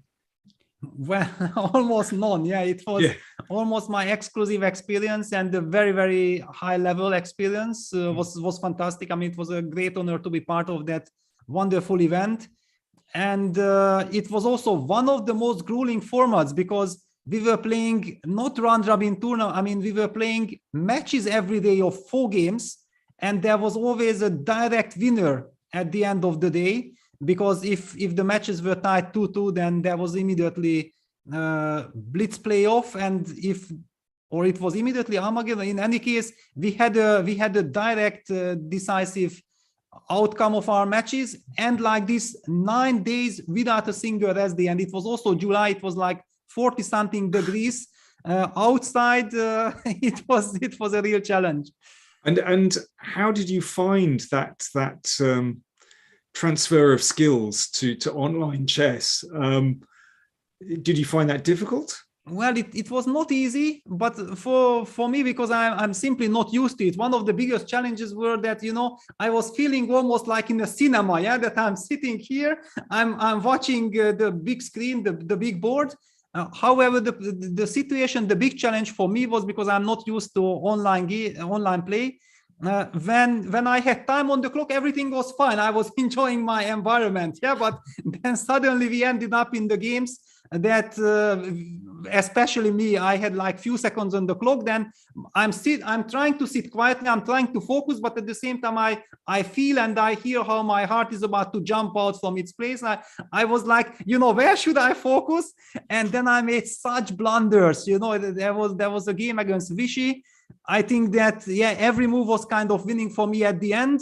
And instead of that, I let him checkmate me in like 1 move or in 2 moves. And I just couldn't believe which move I have made, I mean, it was just insane. But now luckily we have liftoff, and Richie Laporte plays the move B3.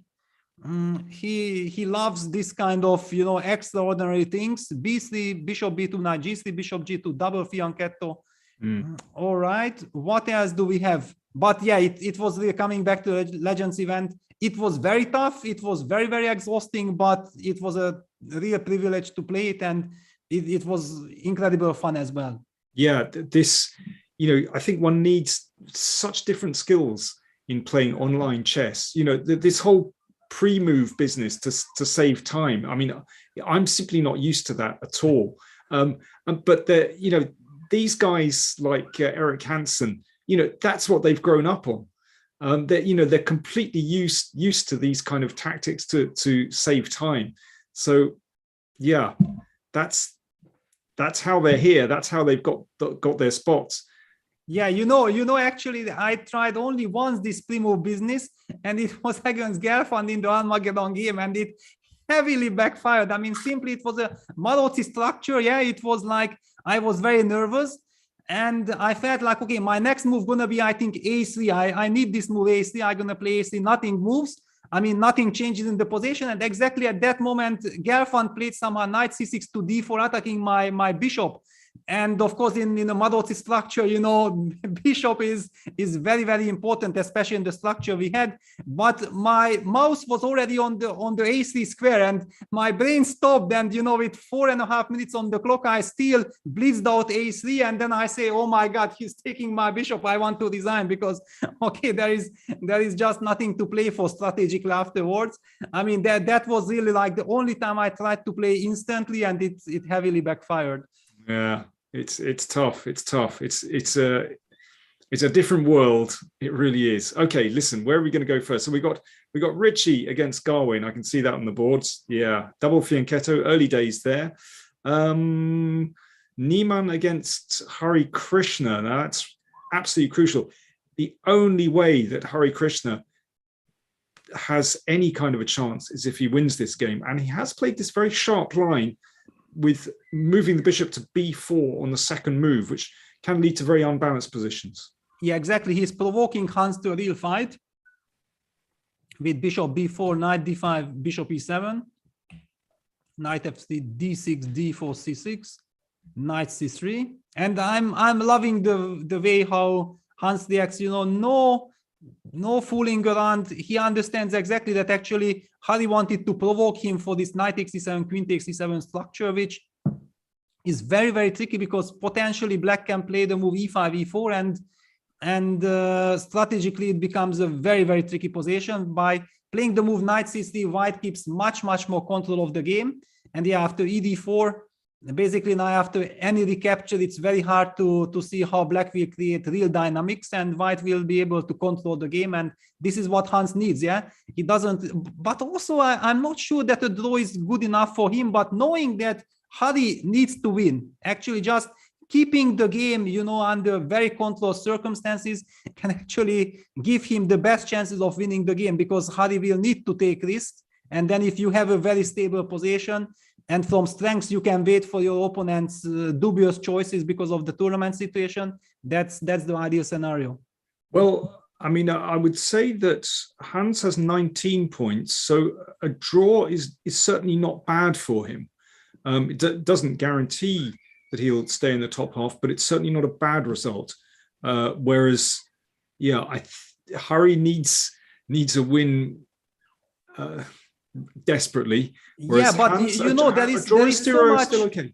Yeah, but there is so much intrigue. First of all, we don't know exactly the last round pairing for Hans. Yeah, Hans still has to play with the black pieces, I assume. Depends against whom. In fact, I've just looked. He's black against Jordan van Foreest. Okay, so that's going to be a very, very big game for sure. And there were so many players with 18 points. Yeah, so if he makes a draw and all the other guys with 18 points, for example, happen to win, then the draw wasn't a good result. Yeah, that's how I feel, that nobody knows what they need, and that's why we see all these incredible dramas and turnarounds and upsets and whatsoever in the last few rounds, because nobody knows what they really need. Okay, let's switch to a player who's in that pack. So Pragnananda, let's go to his board. Against Jordan. Yeah, okay, this line can give white some attacking chances, but I mean, it's generally not meant to be so fantastic for white if black plays precisely. Yeah, but at the same time also super easy play for white. Yeah, it's very simple play. White wants to go bishop g5, put pressure on the e7 pawn. One of those things I think is the question that can black, for example, now take on b3 after take on c3 and take on d5. Taking this pawn, black does give white some initiative, but basically this is a very typical way of trying to liquidate everything in the position. So let's take a look. Can I do this? Yeah, for example, let's just take on b3. I guess you take with the pawn. Yeah, why not? Let's open up the rook. Exactly, that's how it goes. Yeah, then I take, and then I take with queen on d5. Okay, so we move the queen somewhere. I guess c2. Yeah, queen c2, and then okay, now I can claim. First of all, I have some bishop f5 tempo. What is really my problem? I mean, from the black side. I was wondering if bishop h3 is a possibility. Yeah, maybe, but I'm a little bit surprised why. Maybe not queen c2. Maybe bishop d2. Yeah, bishop d2. Yeah, maybe bishop d, and then you anyway want to play c4. That's probably better. Yeah, this is the move. Yeah, this is the move. But okay, still, this is what I mean. From the black side, I know that you have wonderful compensation. I don't want to be better. I just want to somehow equalize, and I feel that I should be able to do so if I understand it early enough. But okay, it's a complex position, and for some reason, yeah, and you're then, because usually it's typical that you take or you don't take at all. After spending already 3 minutes, it was kind of hanging there that he might not want to capture on b3. Bishop f5 on the board. Yeah, well, now is knight d4 possible? Knight d4. Well, then can I take on b3? Yeah, I was wondering about this. Now is it time to go crazy? Maybe not yet. Yeah, knight f5, knight takes rook, knight takes g7. It's too much, probably. Yeah, that feels too much. Too many pieces. I'm only now counting the pieces and realize it's it's too much. Okay. Yeah, it's a whole rook. Yeah, it's a whole rook. Yeah. Even if we get the knight back. Okay, so knight d4 probably not good. Yeah, well, also just bishop g5 is possible. Just it's the most natural move. Yeah. In the position. But okay, again, then it comes with the question that after h6, how do we play? Because bishop h4 can be met by g5, bishop g3, and then again, black might be able to capture and what changed, yeah, compared to those positions. Also a very, very big question. Okay, it's a complex position. Let's continue our tour. What else do we have? Magnus. Well, I mean, what did Magnus do? Or you don't want to see Magnus at all? Oh, we could see Magnus if you like. Yeah, let's do a special tour for Magnus's game. It's some kind of it's a very sharp bishop c5 Spanish. Here for bishop b7, these the castles, bishop g5. Yeah, always whenever this bishop g5 happens, yeah, then you can be sure that this is very sharp. h6, bishop h4, and still black is thinking. Wow, but it's a little bit strange. I mean, going for this line and then suddenly thinking here might not be the best idea. I mean, if you want to understand during an online rapid game if you can play the move g5 or not, I think it's just impossible to understand. Yeah, she goes rook b8, but without the move g5, you can't really play this position, I guess. By the way, we've got a really interesting situation in Lei Tingjie against David Anton, because Lei has already sacrificed a piece, and there's a very odd piece placement with the bishop on h7. At the moment, yeah, white has 2 pawns. There's a third that could be captured on e6. Very strange. Should we just have a quick look how we got there? Yeah, I do recall that there was some game when I saw this. So this is some provocative stuff, because from white side, this invites the trade of queens. Yeah, and this is a very, very solid endgame. White is trying to press some minimal advantage, but of course, David Anton needs to win. So he goes into a line with bishop g4, which does not have the best reputation. It's a very risky move, but he needs to win and he needs to provoke Lighting G for an attack. And I think also kudos to Lighting G that despite losing so many games, she's not looking at safety or whatever. She wants to play interesting games. H4, H5, knight E5. Yeah, this is how it goes. Bishop H7, G5. The H5 pawn is targeted, and knight D7. And now she sacrificed on F7. But I'm not sure that this is so good, because I mean, the sacrifice is definitely very interesting. Black has this terrible bishop on H7. I do recall in one of the first year of the tour, in 2020, we have seen this played by Firuza, or somehow I feel like there was a game like this. Yeah, Firuza played against Ellen Pichot in the Crypto Cup. Yeah, I think this knight takes F7 stuff. Yeah, because I somehow remember this, but bishop H3, king E8. This is some new setup from David Anton. Knight C3. I mean, the bishop can always come back to G8, protecting the E6 pawn. I feel that black's knights are very, very mobile. I don't think that white has enough compensation here. But extremely tricky. Oh, in a theoretical sense, yeah.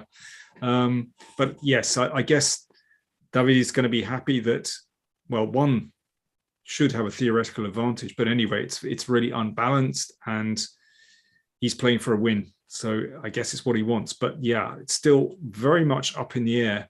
I've seen that Prague has played G4 against bishop F5. That's very interesting. Yeah, it's also one of the most thematic moves. It's simply that bishop G5 was so natural as well that, but G4 and bishop G5. Yeah, knight takes B3, understandable. If suddenly queen B3 would be a terrible mistake, then black has access to the D3 square. So of course, A takes B3 is played. And now the bishop will go back to D7, yeah? Should do, yeah. Now, well, I still like bishop G5 here. I'd very much like to provoke H6 and then just bring the bishop back. Yeah, something like H6, bishop H4, right?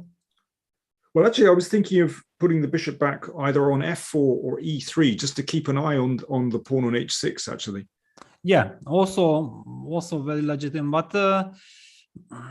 the big question is, yeah, what does this G4 really give? Okay, also gives access to the E5 square. Yes, so some knight E5 might be also tempting.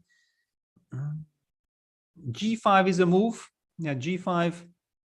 Would you play bishop E5 or bishop G3? How would you react? I think bishop E5, actually. Bishop E5, yeah. Actually, the move I'm slightly concerned about is E6 from black instead of G5, I mean. Yes, it's of course a move, yeah, because after D6, then black would get bishop C6. Would be lovely. I mean, that was the reason why I actually felt that bishop G5, yeah, bishop G5 on the board, that maybe you want to play H6, bishop H4, and then G5, bishop G3. That's how, in my mind, I reached that position. But yeah, but in any case, G5, bishop G3, and then E6 in any case. Yes, that's a very complex issue. I mean, okay, D6, bishop C6, knight E5, I guess. Okay, let's make this move. Yeah, G5, bishop G3, E6, breaking white's advanced pawn, and after D6, then bishop C6, knight E5. How to evaluate this? But even in worst case scenario, there is this option. Yeah, takes, and then going F6, going E5 feels also like absolutely playable for black. Wow, that's a sharp one. Yeah, very definitely. But okay, relying now on this bishop on C6. Plus, if the bishop goes back to G3, then I'm shutting it out as well. Yeah, and queen D3 can be met by king G7. King G7, yeah. Simple. Very interesting. would be a model line. I mean, for us, very easy to make the moves on our analysis board.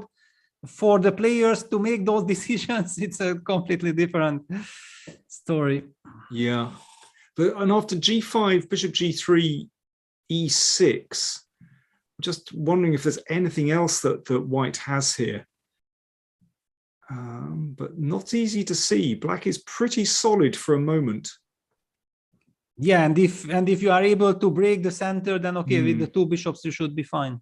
Yeah. Yeah, g5 on the board, we might be seeing this g5 bishop g3 e6. That's a very interesting idea with taking on c3. Well, oh, sorry, yeah. taking on e5 you wanted. No, but bishop g3 f5. Yeah, f5. Oh my God, that's pretty weird. Yeah, I mean it feels weird, and we see the evaluation bar, but it wasn't the reaction why we felt like, wow, what is this? I mean it looks very, very shaky. I mean, okay, there is just a bishop move. e5, bishop e5, just exactly. Bishop e5. Yeah, it takes and then knight d4, just or just knight d4 here. I mean, the line I was looking at, you know, this caught my attention, and takes queen h5 might be just winning because. Okay, that's that's looks absolutely crushing. Yeah. Yeah, I mean, of course, you don't need to take on h3, but otherwise, then okay, h take g4 and then queen d3. It looks like, wow, it's a complete suicide. So what is happening after bishop e5? What does Jordan want here? Because he blitzed out the move f5. I mean, very, very uncharacteristic for him that with 10 minutes on the clock to make a move like f5. Yeah. No, I mean, yeah. That looks absolutely awful. Maybe he needs to play bishop f6. Maybe he needs to play bishop f6. Yeah, but then knight d4 anyway. This, yeah. My idea was to just play like this, and yeah, I mean, I think this is also. Yeah, I just can't really understand. I mean, okay, this move like f5, you can't blitz it out. And Pragg is taking his time. I think this is absolutely correct because he still has a lot of time on the clock. He feels, I think, the momentum that if he finds the right way here, then he will have very, very good chances. And we know that there's a lot at stake for him. Yeah, that's mature. That's good. He can take his time, a little bit of time here. Still got time. Wow, hang on. There is some action in the Magnus's game. What is happening? I mean, look at this position. The knight on g3 is trapped for some time. Can't be rescued, but black is a piece up for the moment. What is this? Okay, we have to see how we got here. Bishop h4, rook b8 takes, knight d2, bishop c8, h3, bishop e6. So black refrains from g5, bishop d5, bishop d7, b4, bishop b6, bishop b3. Very standard way of securing the bishop in this Spanish. G5, bishop g3, knight h5, and now Magnus went for this knight e5 adventures. Takes, rook e1. I mean, I don't know what is going on. I don't know. Well, how exactly is white? Is white just going to play d4 to? Well, or queen f3, trapping the knight. Yeah, you're right. Yeah, d4. In which case, the pawn on g5 looks like a very unfortunate position. I suppose you can play knight f5, which would bring black's queen over. I mean, immediately knight f5. Yeah, possibly. Yeah, but okay, then you are giving back the material immediately. I take, I close the bishop on b6. Yeah, I might be enjoying this. I must admit, that doesn't look very pretty for black. Yeah, with all these weaknesses, but it's very tough. Yeah, I mean, I'm playing this type of positions from both sides for already quite some time. I have never seen this motive that black gets an extra knight on g3 and it's kind of trapped here. So how about knight e5? How does that stir things up a little bit? Then I go d4. Okay, and I was hoping to hop in somewhere. Knight d3. Yeah. Oh, rook e3. I'm not improving this position, am I? Yeah, It exactly. hasn't got better. Dearie me. This is what Magnus is hoping to achieve. Yeah, exactly. Yeah. But he still doesn't. But this queen f3 is a threat. I was, thinking like, can I play h5, queen f3, h4? But I mean, it's also too much. But maybe it's a move. I don't know. This h5 is very crazy. Okay, so d4 again. Yeah, d4. Another question. Can I take it? Okay, let's take it. Takes. Well, I don't know. Queen f3. I mean, I could be in a hurry and just play queen f3. Queen f3. So h4, and then you move the king and you trap the knight anyway. Yeah. Yeah, that just show this. You move the king. Already starting fg, and okay, bishop a1, rook a1. It looks good for white. Wow. Should be. Yeah. Yeah, wow. Very, very interesting. Well, clock times, I think, are going to play a role in this game. 12 minutes for Magnus, under 5 minutes for Ju Wenjun. Let's switch. Let's go to Ding Liren against Vidit. So Vidit, obviously, he's in contention, but he better make sure he doesn't lose this one. He's on 18 points, and he is worse. How much worse is the question? Yeah, exactly. I mean, and being worse against Ding Liren, yeah, this is a very, very unpleasant stuff, but he's still very solid. Luckily for this knight on e6 is very strong piece. White can never really go knight e5 because of the tactics knight d4, and suddenly black wins the material back. So thanks to this, not so easy knight on e6 stops any kind of invasion of white rooks on c7. This is also very important. In fact, yeah, it looks very nice for white. White is certainly better because the queen puts pressure on the b7. Black is kind of tied to defense, but how does white really make progress? Well, Ding has just played a5 just to fix the pawn on b7, which certainly looks reasonable. Yes, looks reasonable. I'm just wondering whether, I mean, I'm not quite sure what black does, but I think white has ways to improve the position. So, for example, g3, just to cover the f4 square, potentially h4 and bishop h3. It does feel very pleasant for Ding.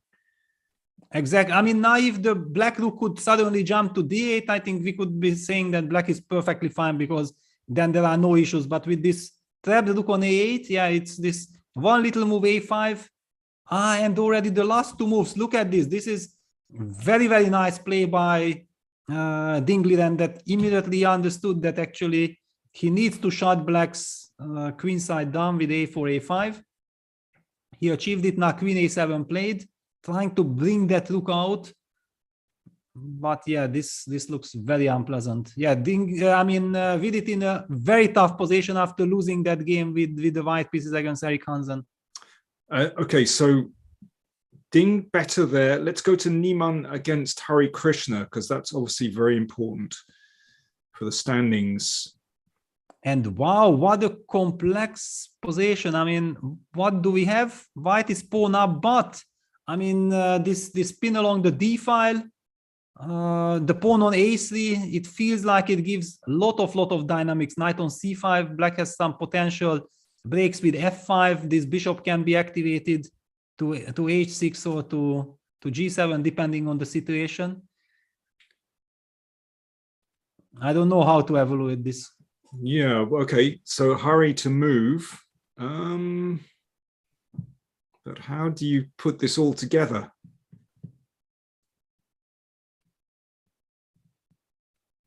Yeah, because of course, if white gets time to stabilize, white will just win probably thanks to for that reason. Well, bishop a.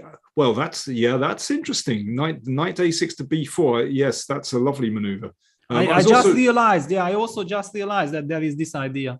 Yeah, that's nice. I mean, it's also, I was just looking at bishop h6, but probably, yeah. I was looking at knight b1 then.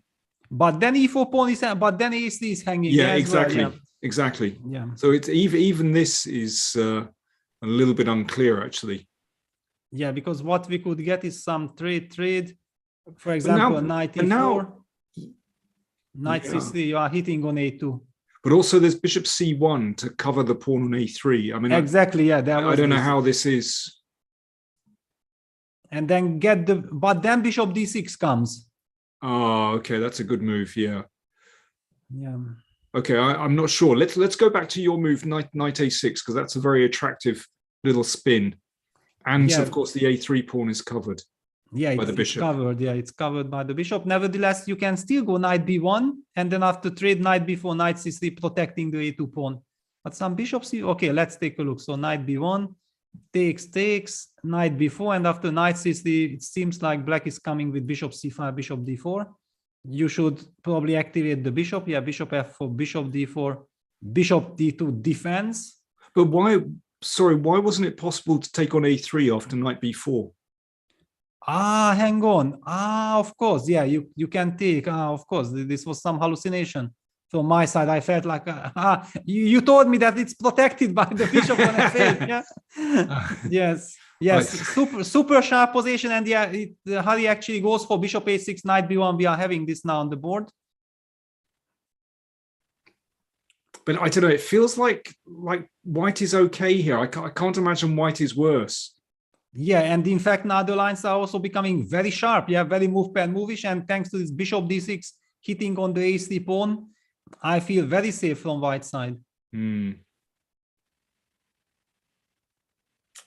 Okay, let's go to. Okay, we'll just stick with this one for the time being. Yeah, and bishop c2 was played. Yeah, bishop c2, very nice little move, hitting the knight, and already afterwards he can also hit the a3 pawn, or it will depend on the situation. I mean, first black needs to answer this big question: what to do with the knight. Well, I think we can definitely say that Niemann is better there. If he wins that one, that will do him a big favor. Let's go to Rapport against Jones. That's also very important. How's Richie doing? Yeah, well, Richie seems to be playing a masterfully strategical game. I mean, just very nicely putting the pressure, squeezing black, and look at this with the speed. Yeah, he's just enjoying himself. He's dominating with his pawn structure. Black's pieces are running out of squares. Now the bishop is, the queen is kind of also trapped on a2. It looks like Richie is about to win this game. Well, you say that the black queen is trapped. I was reframing it and thinking, well, that queen is a little bit of an irritant for white, actually. Okay, it's just come to a3 to stop white playing b4.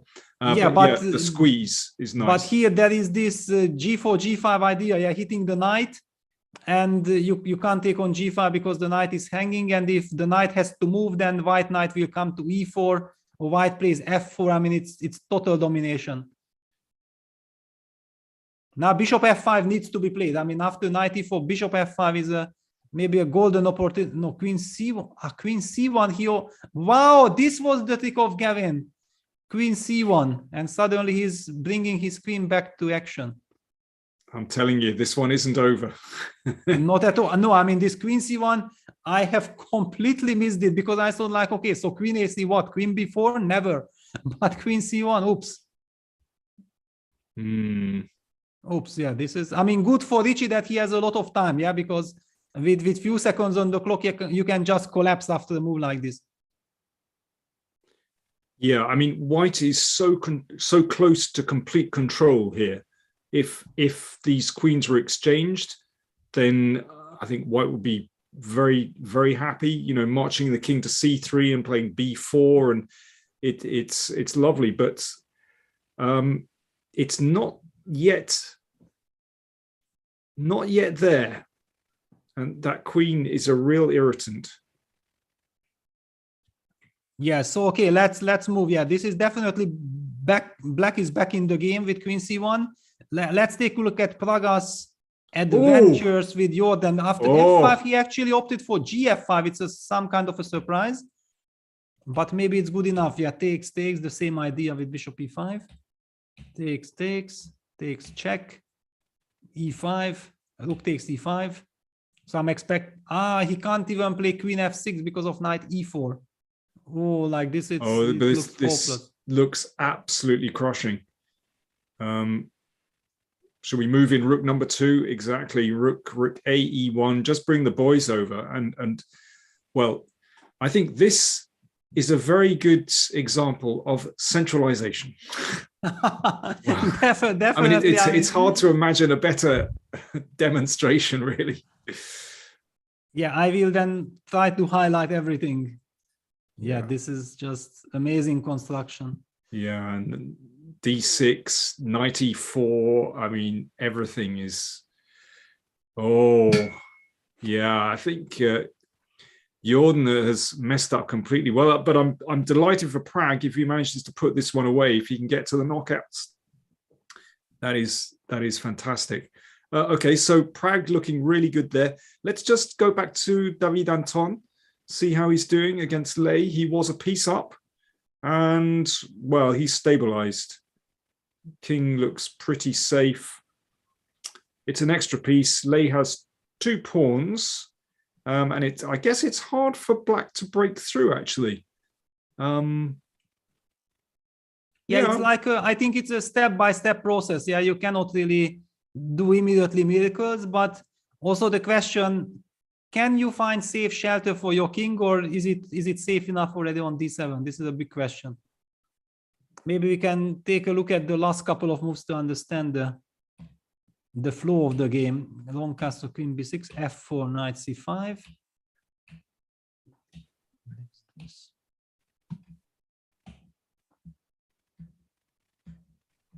Both sides are very systematic, yeah? Yeah, e5. Creating counterplay here with a4, a3. Mm. And the big question is, yeah, how should White? I mean, White is piece done. Definitely White would love to break somehow with f5, h5, but h5 runs into gh with a tempo, and f5 doesn't seem to work. And if you have to, queen e1, okay, it's a nice move. Does she want? Yeah, and maybe she wants to play. Yeah, I mean that's one threat, but maybe she's also looking at queen e2 and h5. Mm. So if well, the black pawn comes to a4, don't know if she has to block the pawn first or just go queen e2. Well, but hang on, I see some. No, I felt like, you know, this in Richie's game against Gavin Jones, it looked like Gavin is coming with knight g6 creating play, but in fact, Richie seems to be very, very nicely coordinating and force the queen back all the way to a3. Then things are again looking good for Richie. For a moment, I was really worried that, I mean, not that suddenly Black even grabs the initiative from this quite miserable position, but no, Richie has things under control, and Prague opted for queen e4. He wants to find a direct win, I guess. Well, yeah, if he gets queen g6, that's not bad, is it? Yeah, so you need to play king g7. Now White has all the options, like taking everything and taking on a7, but the position looks so nice that I think we even don't want to think about it. But rook takes a7 first could be a move, yeah? Ooh, that's nice. Maybe that's the idea of Prague. That's very sweet. I really like that, Peter. That's wonderful. Nice touch, as they say. And now if rook number 2 could get into the attack via b7, that would be fantastic. Yes, okay, let's take a look at, can I suddenly activate my rook, or it brings nothing with a check, but king h2 and I hit the bishop, and queen d6 check, you can just take the piece, and rook h1 check, king g2, nothing is happening, and rook a7 on the board. Oh, well spotted. That's very sweet. I do like that. Well, I mean, I felt like if Prague already played the move queen e4, he had something specific in mind. Yeah, otherwise the move rook a1 was so natural, but he has spotted this wonderful tactic with rook a7. I think that's really interesting. You know, our first instinct would be, you know, you play rook e1 in 2 seconds. You don't even think about it. but Prag, he's obviously calculating the whole time. Really interesting. Wow, we get the message that actually Vidit survived. It was a crucial defense for Vidit to keep his chances alive, because against Dingley he was under pressure, but he managed to Queen e7, Queen c2, sacrificing the knight with the check and noticing that actually Queen takes f7 will give him enough. Okay, we're gonna come back to this, but that's an incredible save. That must have been what Ding overlooked. Very easy to overlook, of course. Yes, exactly. I mean, Magnus has already won. I mean, he played a masterpiece. I mean, I feel like starting with all this, that this black knight on g3 got trapped. I mean, that was really something special. Magnus on fire. And what do we have? I mean, Hans Niemann seems to be winning against Hare Krishna. This means that Hans will qualify. Basically, I don't see any scenarios how Hans should not qualify after winning this. Yeah, that's a big one. Very important one. And what do we have? I mean, David Anton is still, I mean, the game is still in progress. I mean, this is such a complex. And now look at this. Systematically, she managed to get I mean, this is a very big achievement. It will support the breaks. Yeah, that's nice. Okay, things perhaps not as bad as we thought. That's really nice. Yeah, now it's the first time I'm liking White's position. Okay, she's down to less than a minute, but David Anton also down to 2 minutes. I mean, this will be highly dramatic. Let's move to other boards before this heats up. I mean, what is David Navala doing? David was, I think, better, but now he's already in trouble. Okay, this is very, very bad news for the Czech fans, because if David is losing this, then he's completely, I mean, surely out of everything. Rook a3, Rook d4. I mean, Lei is playing incredibly. He really is doing so well. Yeah, but it's also typical that once you are already secured with such a good performance, yeah, you are in good position. I think it's much easier. Yeah, you don't have to be nervous at all. It's but he has earned it. I mean, he played so brilliantly in the first part of the event. Let's take Erik Hansen against Jan-Krzysztof Duda.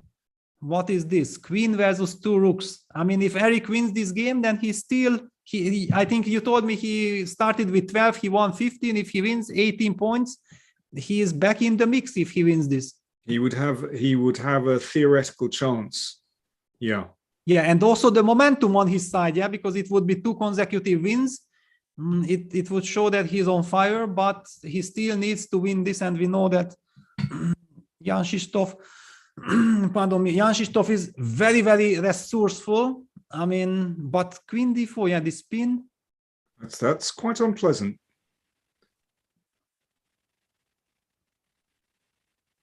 Yeah, but still, of course, very difficult for White to. Okay, it looks very nice for White. Yeah, this Queen Knight combo is just very strong, but 2 rooks should never be underestimated. Yeah, but it's hard to coordinate them in some kind of meaningful way. In the meantime, you know, White's queen is just so deadly, just targeting these weaknesses, you know, along the long diagonal b4, and in combination with the knight. This is really hard work for Black. I think particularly, you know, when you're very short of time. Yeah, absolutely. Coordinating everything is so difficult against the queen. But Eric, hang on, Eric is down to 13 seconds. Is it true? Yeah, it's true. Yeah. I mean, down to 13 seconds, h6 played, a non-move, which basically shows that Black didn't know what to do. Now, knight d6, let's throw the knight in. Yes, 4-3-2. See what happens. He played it. He played it, yeah.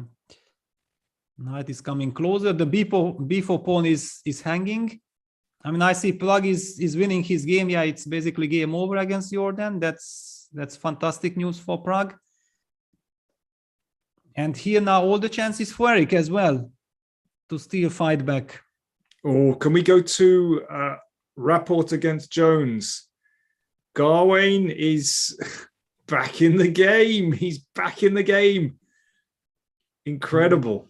Wow, yeah, I mean, Richie was trying to trap this queen. I mean, I understand this queen was so provocative. I mean, it looks like you might be able to trap it, but this knight jumps. Yeah, he's back.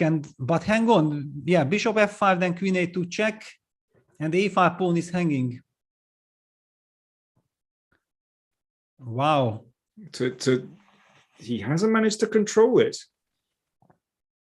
Yeah, that's the problem. If you try to control it too much, yeah, it's wow. But this is now very, very dangerous situation for Richie. I mean, he needs to make sure that actually he gets away with this game, because this knight is jumping.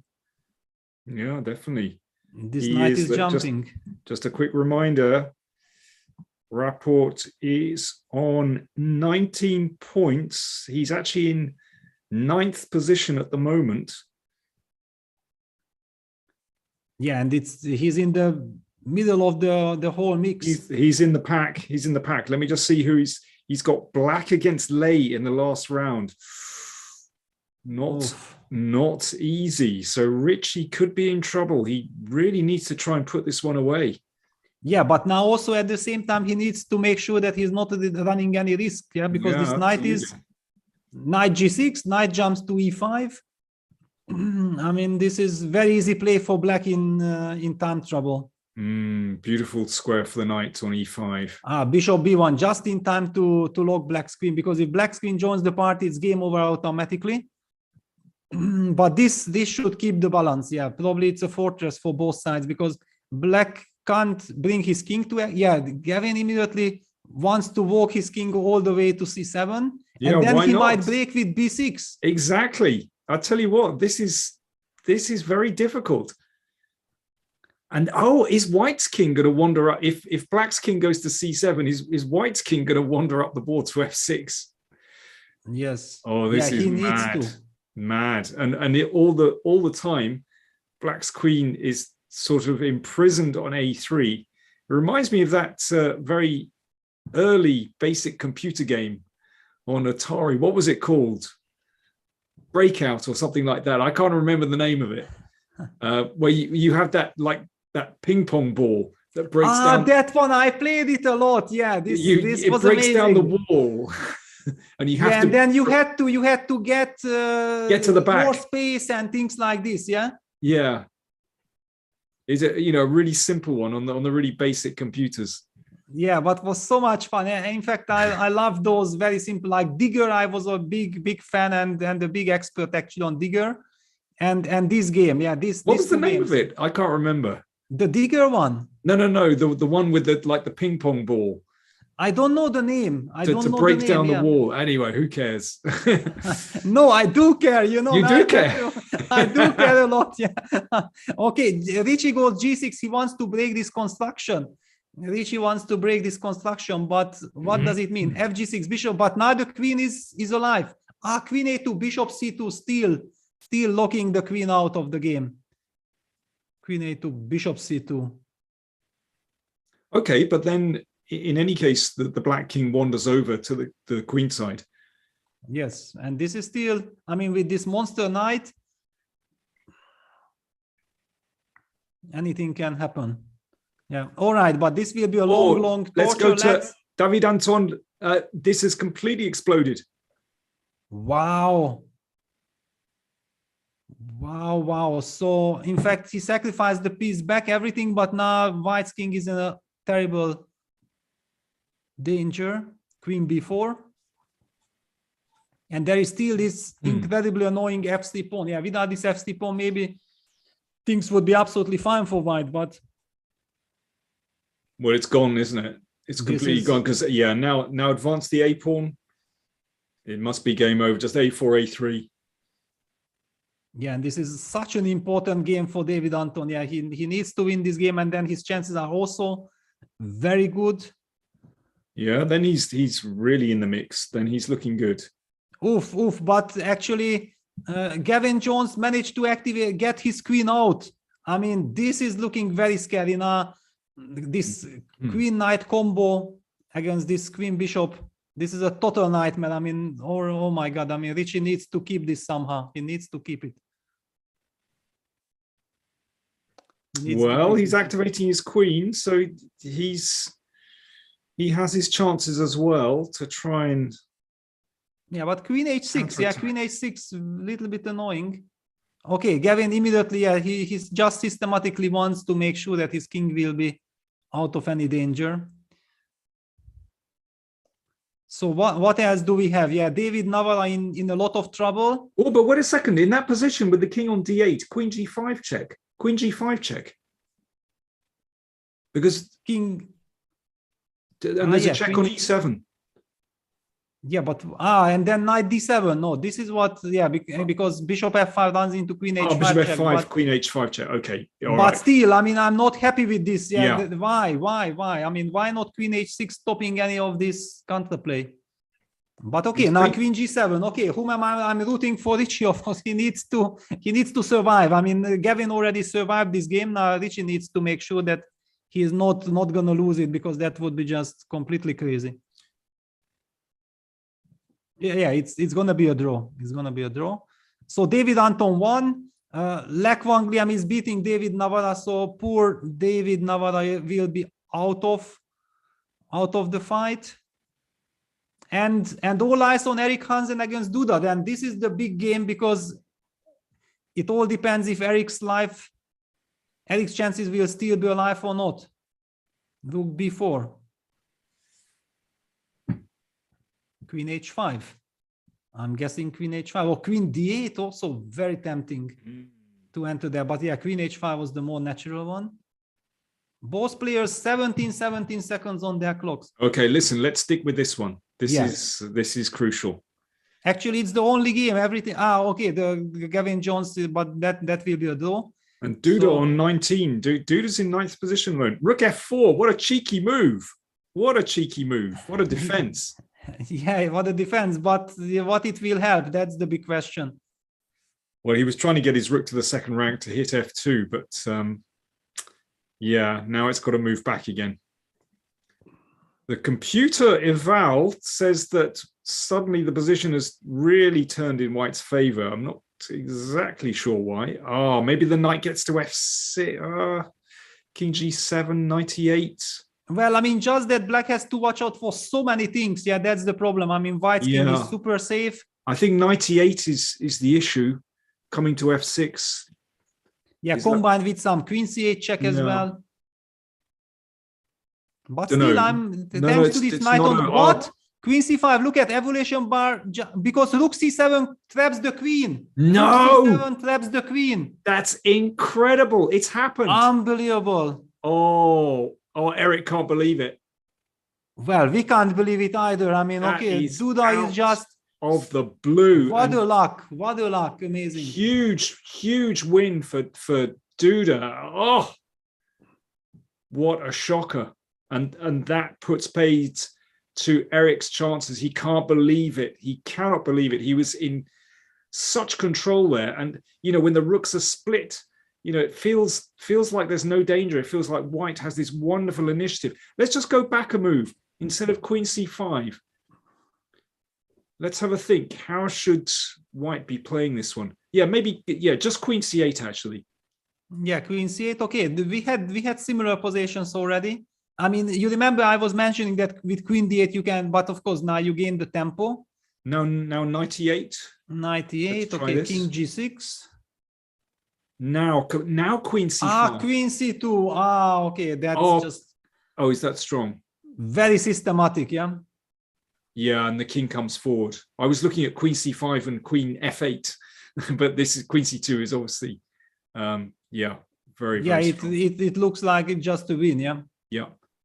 I mean, king g5, you can even go queen h7, the same like you wanted with yeah. This is absolutely crushing. No, that's queen c2 is really nice. Yeah, heartbreaking for Eric, because he played such a brilliant game against Vidit in the previous run. Now he dominated this encounter and he had all the chances to win and then have everything under control. I mean, not everything under control, but still very much be in the mix. Gavin Jones' game ended in a draw. So we have all games concluded. Let me just give a recap of the scores. Here we go. So at the top, Ley 31, Carlsen 28, Foreest 24. They're fine. Then we have Duda, Niemann, Ding, all on 22. Then on 21 points, we have Pragnananda and Anton. In 9th position, Rapport on 20. Vidit 19, Navarra 18. So Rapport, Vidit, Navarra need to fight for their lives in the final round. Now, who are they playing? Let's just have a quick look. So Vidit plays Carlsen, not an easy one. Rapport has black against Ley, not an easy one. And Navarra has black against Ju and Jun. So, well, maybe that's a chance for David Navarra to try and get one of those spots. But of course, everyone above them, Anton, Pragnananda, who do they play? They will be fighting like crazy to gain some points. Prague plays black against Anton. Wow, that's an amazing game. Yeah, that's a very big one. Yeah, that's a huge one. Maybe they have to think, is a draw good enough for them? Well, with this 3 points system, I don't think that you can really. They can't guarantee it. Yeah. Fascinating. Listen, let's just have a short break. The next round is going to start at 8 minutes past the hour. So we're going to take a very short break, five minutes.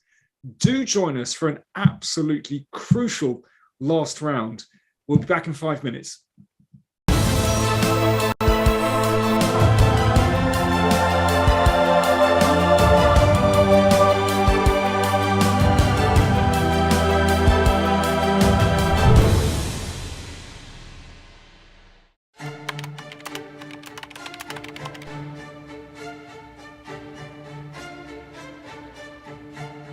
Hi everyone, welcome to our new video series. My name is Jan-Krzysztof, and I'm thrilled to be reunited with fellow Magnus Carlsen's trainers, seconds, Peter Heine Nielsen, Magnus Carlsen's head coach, and Laurent Fressinet, Magnus Carlsen's French coach, are both here, and we will be going through the World Championship match 2021. Our experiences with it, the games, what we prepared, where we felt things went well, where we felt things didn't go well. Peter, we have different perspectives because we were in different locations. Very much. I'm looking forward to talking to you guys about it because you were in Thailand during all the match and I was in Dubai with Magnus and his non-chess team. So I see some kind of debriefing where we will discuss what was the mood in Dubai, what was happening in the technical department in Thailand, and we got to sort of basically compare notes and get the two kind of inside looks from the match. Very much so. And Laurent, we are actually in your private home. Thanks for having us. It's a big pleasure to welcome both of you.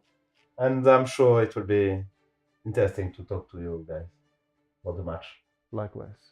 So we hope you guys enjoy the series with our behind the scenes insights. See you then.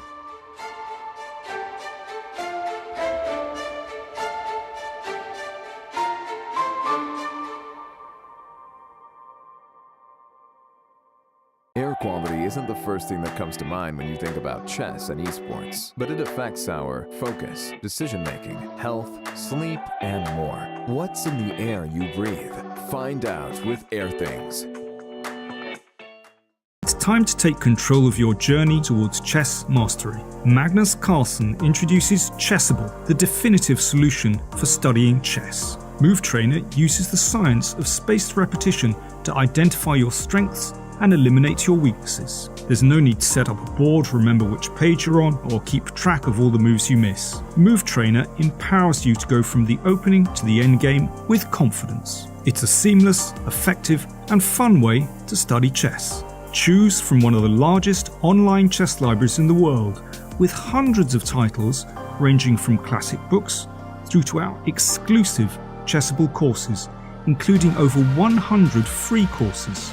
Get expert insights from International Master John Bartholomew, Grandmaster Sam Shankland, International Master Krzysztof Silecki, Grandmaster Simon Williams, World Champion Magnus Carlsen, and hundreds of other instructors. Get started now and join our growing community of over 100,000 chess enthusiasts at chessable.com.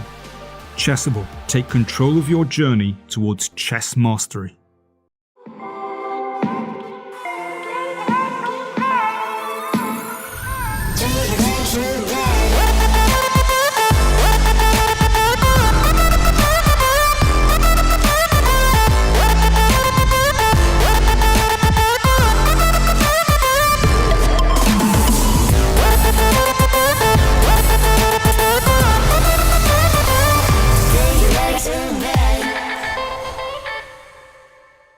Chessable, the definitive solution for studying chess.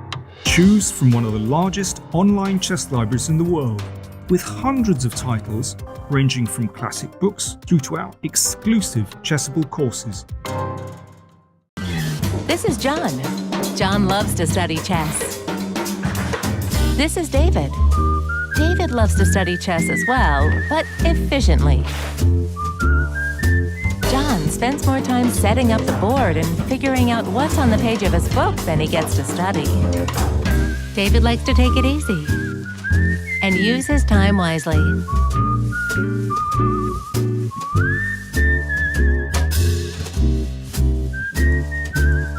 David has finished his exercise for today. John should try the same.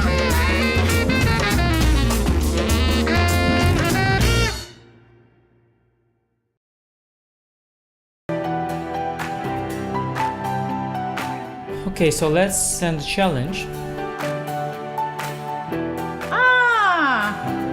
Here is challenging me. Nice graphics, easy to see. What are you thinking about? You're looking how it can be the most painful? Exactly. Okay, fine. That I give him up a phone. He wants to be even rude. Welcome to the new Chess24 playing experience. Play in light mode or dark mode. Choose from a range of time controls or create a custom game and get paired with players from around the world fast. Enjoy a polished playing experience while making moves on a fresh, responsive board to claim your victories. Train and improve with over 80,000 puzzles. And that's not all. Download now and discover what more you can enjoy in our brand new app.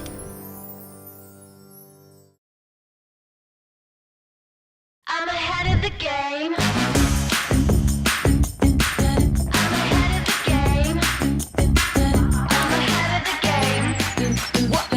Well, the phone is always ringing. I'm caught up on the line. Got a string around my finger. Remember who am I? I'm a boss and I'm honestly off my rocker. But follow me. I'm ahead of the game. I'm ahead of the game. I'm only ever slinging. I'm working overtime. Got a song and I'm the singer, the melody, the vibe. I'm a prodigy. Logically, I'm impossibly wanted. Then they'll remember my name. They'll remember my name. Ooh, well,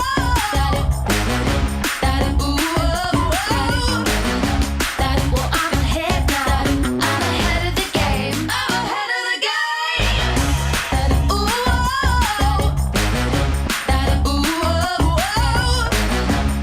well, I'm ahead now. I'm ahead of the game. I'm ahead of the game. Well, I'm ahead now. Well, I'm ahead now. I'm ahead of the game. I'm ahead of the game.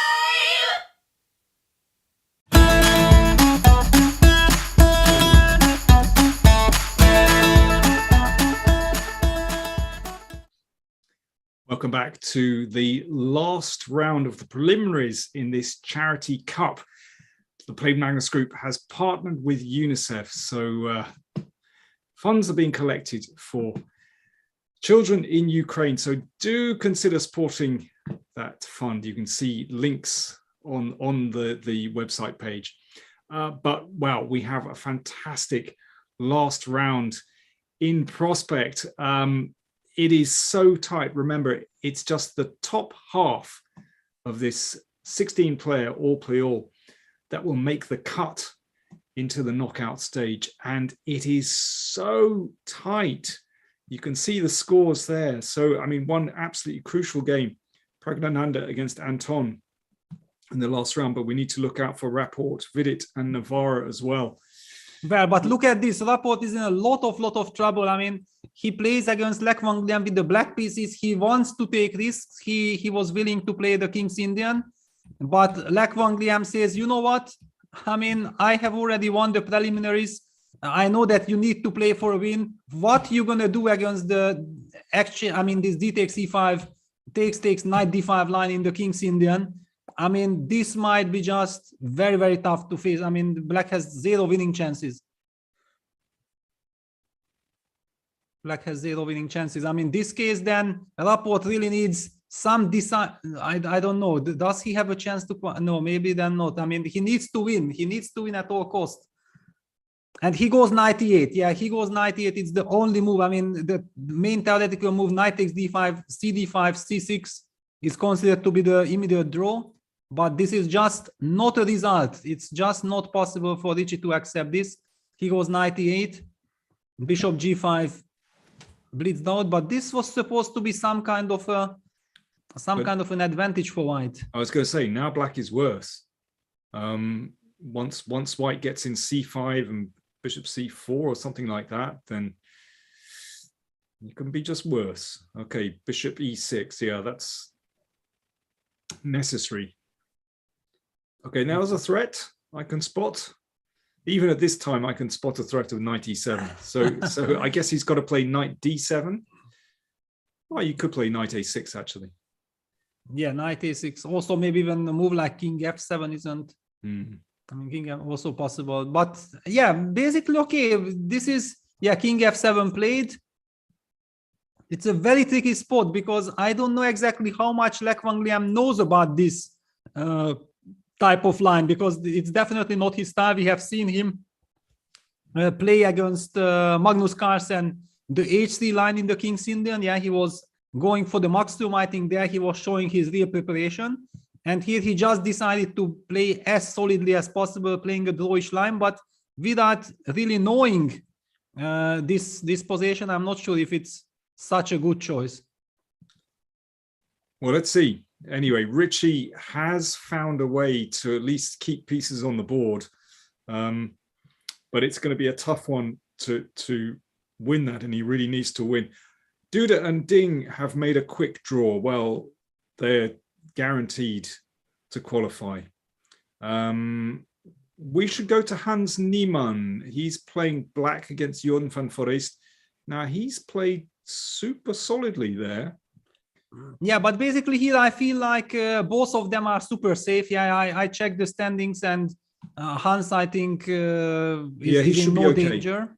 Yeah, a draw will suit him. So yeah, but now he's running some risk. I mean, Berlin should never be underestimated, because we see so many draws in the Berlin. But if things backfire, but what, King G2 now, H5? I mean, white is not able to play F3 because the rook is hanging on E1. I almost wanted to say, like, it's so natural that, okay, white will play a move like knight E4 here, which would have also been met by H5, by the way. So yeah, it's what is this? So he opted for King G2. And after H5, there are all these ideas also with G5. A very messy, complex position. But the game that is very crucial, I think, is David Anton against Praga, because in fact, looking at the standings, it might look like draw could suit both of them. However, there are scenarios if Vidit beats Magnus or Rapport beats Lek Van Liam, then actually draw is kind of a premature result for them. It's lot of tension there on these players as well. They don't know which results they need.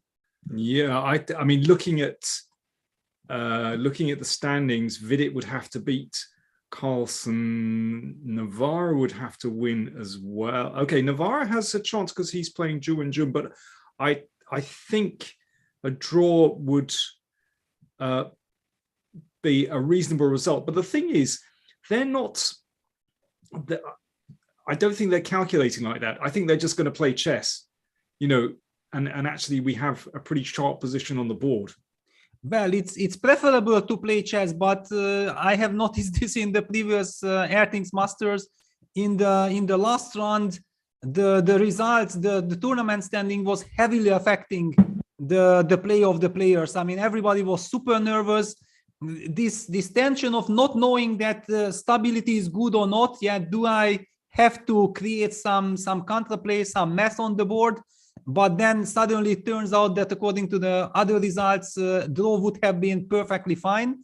This puts really the pressure on the players. And I feel that here also, when we look at this, there is so much dynamic in this position. Yeah, this is strategically so tricky. Yeah, a really difficult position with these potentially hanging pawns.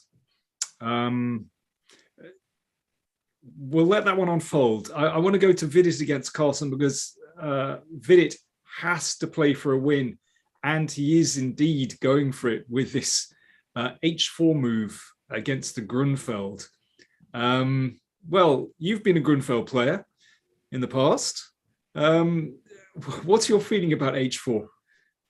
Well, I mean, if somebody would have played h4 against me back in the 90s, I mean, I think I would have laughed first. I mean, okay, what is this? I mean, it can't be serious. But knowing that there is really lot of theory on the highest level, and I think in the Candidates Tournament 2013 in London, it was Grishuk who invented this against Magnus Carlsen. And ever since, I think nobody's laughing. Everybody knows that this is a very serious system. And in fact, if after h4, Black's best reaction, and assuming that all the top guys are playing c6, it's the best reaction, it already means that there should be no big smile on Black's face after seeing h4, because c6 is quite a committal move. Now White has this solid way of, you know, playing cd, bishop f4, and suddenly we get an exchange Slav position, which we have already seen Vidit masterfully playing against Duda. You know, Peter, if you played regularly in English tournaments, I don't think you'd stop laughing. You'd be laughing the whole time, because this is just de rigueur. It's just a normal day in English tournaments. h4, f4, all kinds of stuff gets thrown at you. That's just the way we roll. You wouldn't be able to keep a straight face, basically. Yeah, well, I mean, usual, but of course, if I'm commentating, it's very easy to laugh about these moves. Yeah, if I'm faced with and the opponent is blitzing everything out, you might be thinking like, oh my God, yeah, why did I let my opponent do this? I should have been more preventive or more solid. But yeah, of course, in general, in the starting position of a Grunfeld, if people play h4 20, 30 years ago, that was not serious. Yeah. Now with computers, we see that, I mean, you play h4 with not the intention of going for an attack, but trying to force Black into some different structures, and then you suddenly play a strategical game. And I do feel like, I mean, Vidit got what he wanted. I mean, he got a playable position. Actually, very, very interesting move here. White could completely change strategies and play bishop takes d6 here, because after this exchange, it will take a very long time for that bishop on g7 to enter the game. Yes, that's true. But also White's queen on b4 is a bit artificial. Yes, yeah, it's a bit strange. Yeah, and these pawns are actually giving Black some nice squares. For example, bishop e6, knight e4 is possible. I'm not sure yet. Yeah, this bishop d6 is very tempting. Maybe it's premature. Maybe it's premature. Maybe not necessary. Yeah. Maybe not necessary. But so far, Magnus has played everything very, very fast. I mean, it somehow gives me the feeling that he knows this thing. I mean, he knows what he's doing. All right, let's move on. Let's take a look at Richie. I mean, how is Richie dealing with the fact that he's under enormous pressure? He knows that he actually needs to create winning chances in this position. Well, he has regrouped his pieces very nicely. I feel like, you know, people also completely misjudge Richie, because we know that, yeah, he's capable of, you know, playing very creatively, everything, but he also has very nice feeling for harmony. And take a look at how nicely he regroups his pieces. I mean, knight c7, king e8, now the bishop moves back to f7, now the knight comes to e6, bishop comes back to f8. I mean, wonderful play by by black. The big question is, can he really get something out of it? So I'm trying to work out whether he's actually threatening to take on c5 now. It's funny, there are all these curious lines with taking on d8. Is the rook distracted? Which pieces, maybe the pieces are deflected. It's like an optical illusion. I mean, I have the feeling that probably it's not not possible, is it? Yeah, not yet. Yes, not yet possible. On the other hand, also white is tied to the maximum. Yeah, basically the knight on fc is not playing, so something like knight e1 would be a very, very natural move, like trying to bring the knight closer. But also white has to be a little bit careful. I mean, playing a pawn move like pawn to b4 to protect the pawn on c5, tactically it looks so strange because now the bishop on c4 is loose, and of course a5 could be an absolute killer for black under the right circumstances. So yeah, that pawn needs to stay on b3, but if it stays on b3, then there might be a time when the pawn on c5 is loose if black can arrange it. Yeah, white actually played the passing move h4, and Richie goes rook a b8, hinting at already some kind of a b5. It could turn out to be very, very unpleasant for white. I mean, if b5 comes and you are forced to take cb8, this might be a terrible structure and everything will be awkward. Okay, so actually a really tense fight. Let's go to Foreest against Niemann. Is that in any way significant? Black is going to play rook d8, and that then the king, can white's king come in? Yeah, but you can also start with h5 first, yeah, just to clarify everything here. I'm also having the feeling that both sides are kind of satisfied with this position. Draw suits both of them, no reason to take enormous risk, and this is heading towards a draw. Okay, so let's see. Let's go to Anton against Prague. Yes, because this is now a super double-edged structure. Yeah, this is C and B pass pawn versus D and E. The big question is, can black really get e6, e5 in as quickly as possible? Then it's wonderful for black. But if white is in time to block this and go himself b4, b5, knight d2, then these pawns might become much more dangerous. Yeah, rook e8, correct. Black is trying to go e5. Very messy position. I mean, there is no guarantee, no safety anymore for the players. And this might mean actually that if one of them loses, he might be out, but maybe even after losing it could still be enough to qualify. We don't know yet.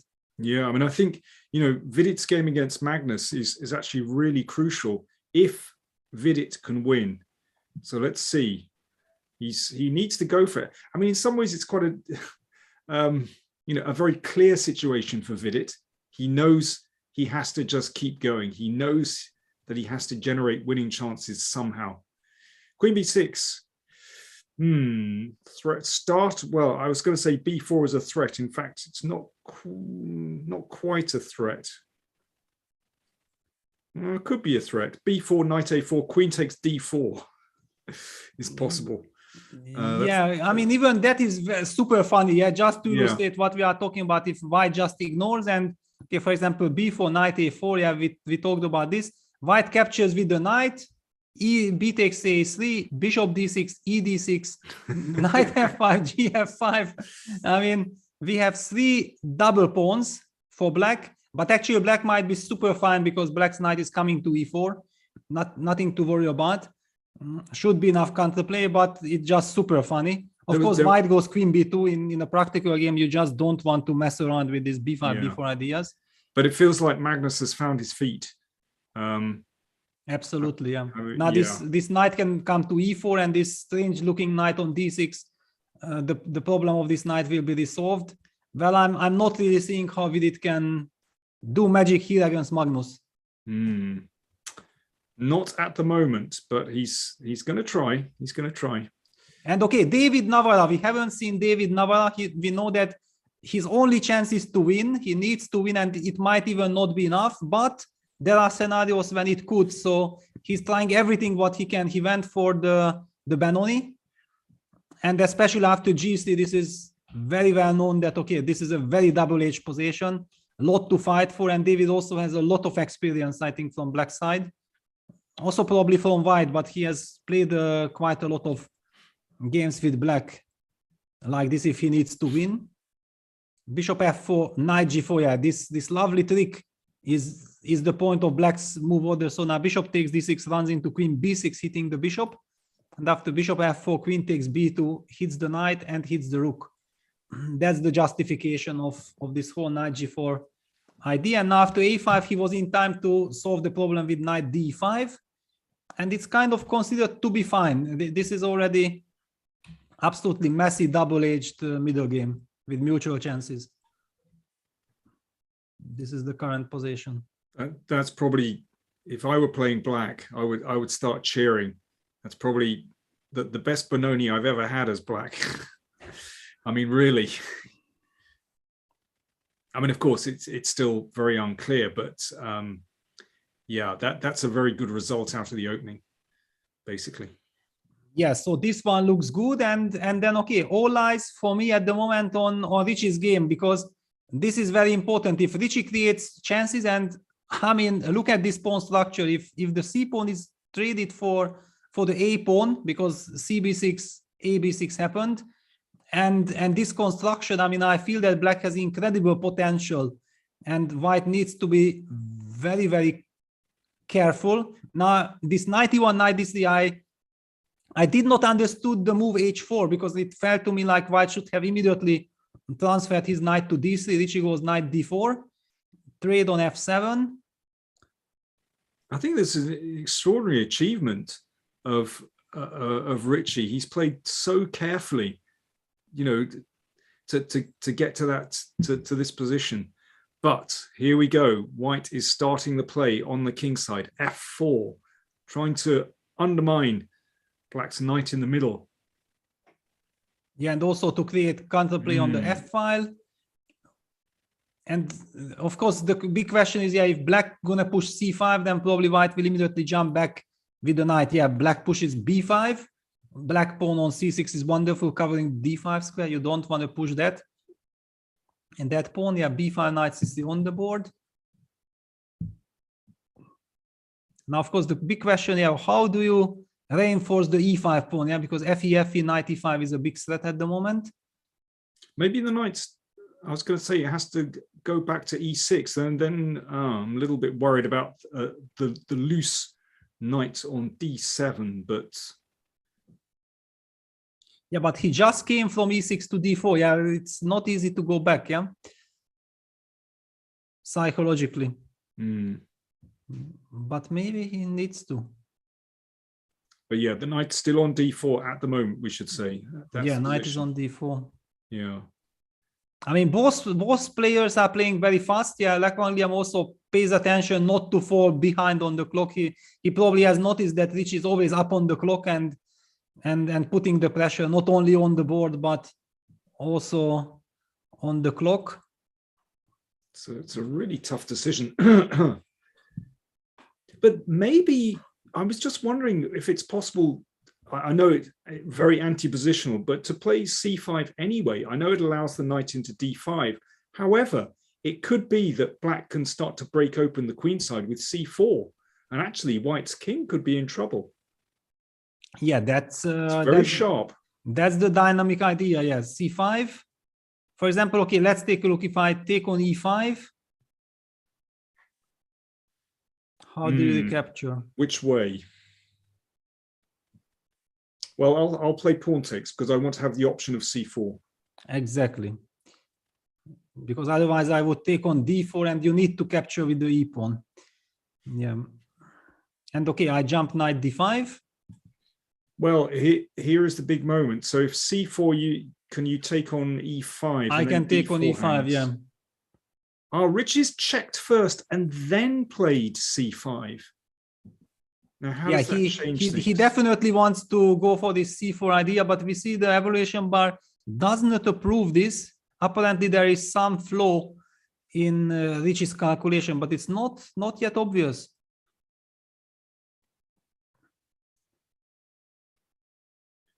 It's not Well, yet obvious. Perhaps he's after knight d5. If c4 isn't working, he could.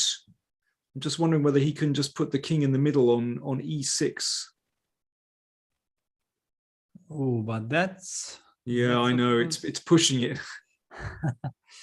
Knight d5 being played. Knight d5 on the board. Knight d5 on the board, yeah, and that black is not able to play c4, then I feel like, I mean, giving up this d5 square looks very, very committal. Should we just show c4 and what happens? Yes. c4, knight e5 check. Yeah. Bishop takes, and the question is, does black have a good move here? I mean, King e6 on the board. I know, my man. Yeah. Yeah, it had to be played, but I know it's obviously very risky because the king is not completely safe in the middle.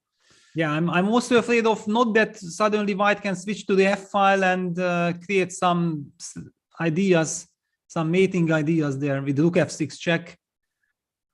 I mean, it's still a big question. If you can you play, for example, after rook f2, can you play c4? I still have knight takes e5. I mean, and if you can't play c4, you can't really play rook f8 because then also you are stepping into some knight c7 and b5 pawn might be hanging. I don't know. I'm very worried. But b4 played by Leko also a very, very nice move of clarifying things, because if the pawn moves, the c5 pawn moves, then again knight e5 will come.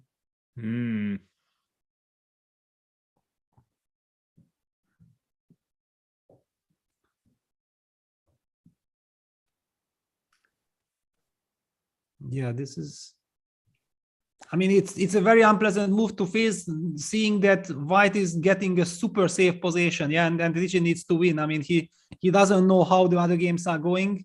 He knows that he needs to win. I like rook c8 because it does cover the c7 square. Yeah, it does cover. But okay, now Leko is in total control, and we are getting the message that things are escalating in David Anton against Prague game. What is this? So, I mean, it's a super messy position. Yeah, white has achieved b4 c5 pawns. Black has pushed e6. Is e5 hanging? Is this the e6 problem? c5. I mean, the last move was knight f4, and now he goes bishop h7 check.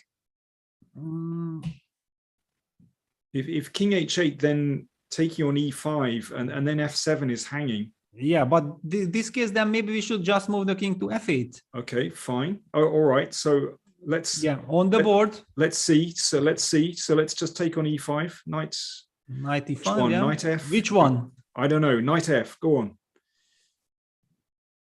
Knight f. So all these queen g5 issues don't really disturb you. They do disturb me greatly because I've only just noticed it, and now I'm going to change my mind. Now I'm going to play the other knight. Okay, it doesn't matter because I will anyway have knight. I mean, I take it. Right. Oh, maybe I can get out of this with a bit of luck. But there is a fork with knight e2 at the end. Be careful. Oh, that's the problem. Yeah, let me show what I was trying to do, and it doesn't work. So rook takes, knight takes, queen g5. Yeah, I was wanting to play queen e4, but yes, knight e2, I'm afraid, just ends the game, and c1 is hanging. Yes. I'm afraid that is nasty. Okay, so that's what Prague is up to. That's why knight e5 isn't possible. Good to know that. Good to know. Yeah, it's good to know. But how to treat the position? Because now also d4 d3 is a big threat, cutting white's forces in two. And it feels to me like the whole plan was to be able to capture on e5, and it backfired, and now white is in a lot of trouble. Bishop e4 is played. Bishop e4, yeah, because let's just show that, for example, d3 winning exchange wouldn't really disturb white at all. He would be very, very happy with this development. Wonderful compensation with this structure, this knight, and everything. This is certainly not something that Prague even considers. He needs to keep his initiative going.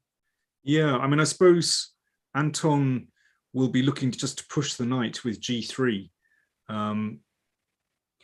Just yeah, to there get- is one very important line maybe, that how is d3, queen d2, f5? How would you react to that? I have no idea. Let me Or have a hang peek. on, can I start with f5, by the way? Because bishop Okay, f5 show runs me. into Takes d3. d3. No tricks. Let's have a quick look. No tricks. No, it doesn't look like any tricks at all. So queen d2, just bishop f5, and no, looks good. So f5. Wow. Okay, let's just have a quick look at it again. f5. For Yeah, black. f5 is. Absolutely critical. You have bishop c6 move, but yeah, okay, d3 on the board. So he goes d3 first. But I was wondering, in this line, after queen d2, f5, is it possible to take on e5? So f5, knight f takes e5.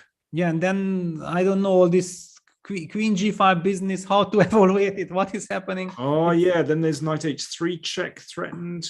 It's so complicated. Yeah, so many options. I mean, one really has the feeling that it should work for black. Yeah, I do feel that. Yeah, that looks like a big problem again. Let's just show that. That's very interesting. So f5, and okay, yeah, knight f really walks into it. So queen g5, threatening knight h3 check, among others, and of course the bishop as well.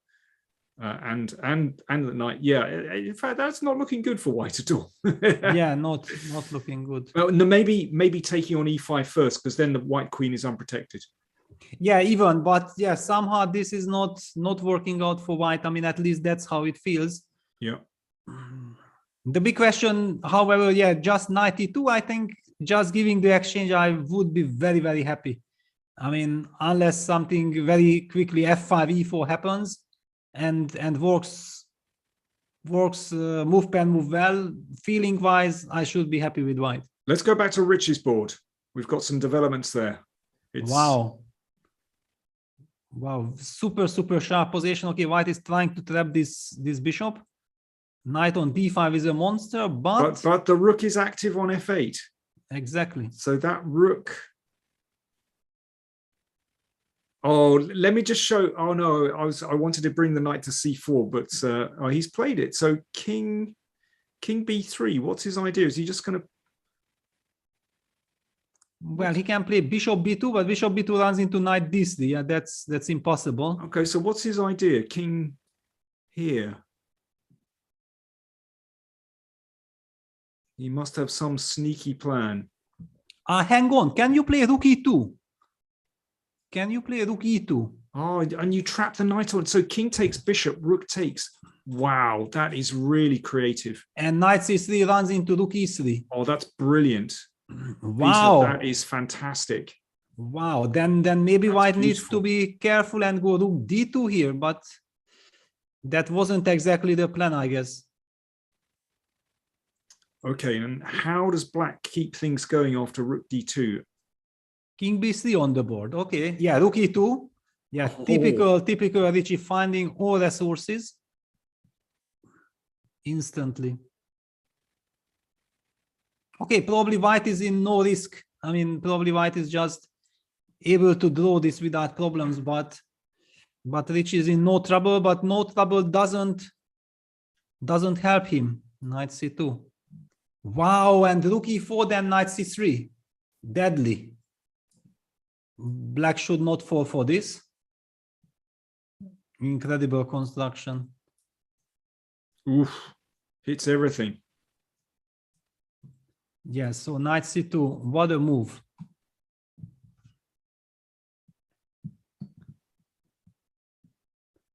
So bishop takes b4. Can you play bishop takes b4? Yeah, bishop b4 on the board. Wow, what a game. I mean, sensational stuff. Okay, I'm trying to just kind of compute this one. This is, I mean, getting the c5 square for the knight, yeah, and then knight will hit the e4 pawn. Rook might go to g to collect the g3 pawn, and suddenly black has a lot of harmony.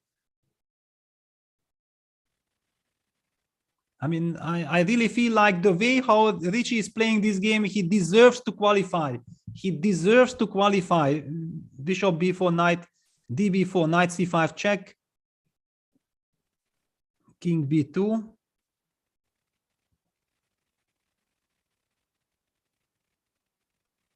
Absolutely fantastic play.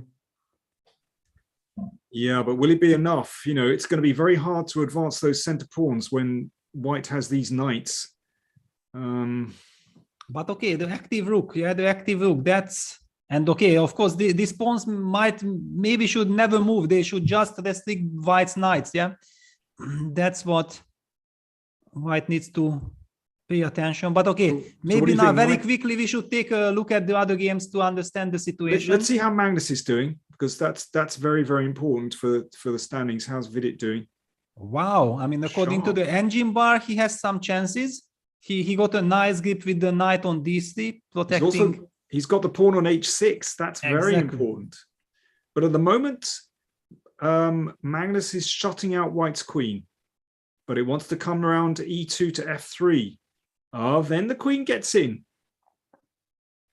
Yes, super sharp stuff. In any case, all to play for. Yeah, this is not a dead position at all. No. Lot of tension. David Navarra feels like he has a dream position with the winning bishop versus the terrible bishop against the losing bishop. Yeah, this construction, I mean, it's a wonderful position for black. So David has also all the chances to win. Okay, that's very important. So very important. And what about the David Anton? Because that's the other game that is so. But no, I mean, Prague really went for this hunting for the exchange with knight e2 check. I think giving up the momentum. And especially in a rapid game, bishop c6, rook e6. Now what after rook d1? I mean, I even calculated this rook d1 and then bishop d5 tempo. I just intuitively did not want to even look at this. There must have been something he wasn't entirely happy with in the other position. Yeah, definitely. Definitely, but yeah, rook d1 on the board. Okay, he will push, somehow he wants to push e5, e4, but then the knight gets to d4. Yeah, bishop d5. Oh, bishop d5, just rook e7. Maybe then Prague is saying that, you know what, this doesn't concern me at all. Maybe bishop d5 is not even a good move. Bishop d5, rook e7 back. And this knight on f3 is terrible. Yeah, the colleague on c4 is wonderful, but maybe black will just start g5, g4 counterplay. Who knows, very messy. Bishop d5 on the board, and engine bar immediately says, black is clearly better. Rook e7. Maybe perfect judgment by Prague, who knows? Yeah, well, he invested a lot of time in that decision. And now we're down to 3 minutes against 2.5 minutes. Let's just stick on this one. G3 played. Yeah, super important game, super important.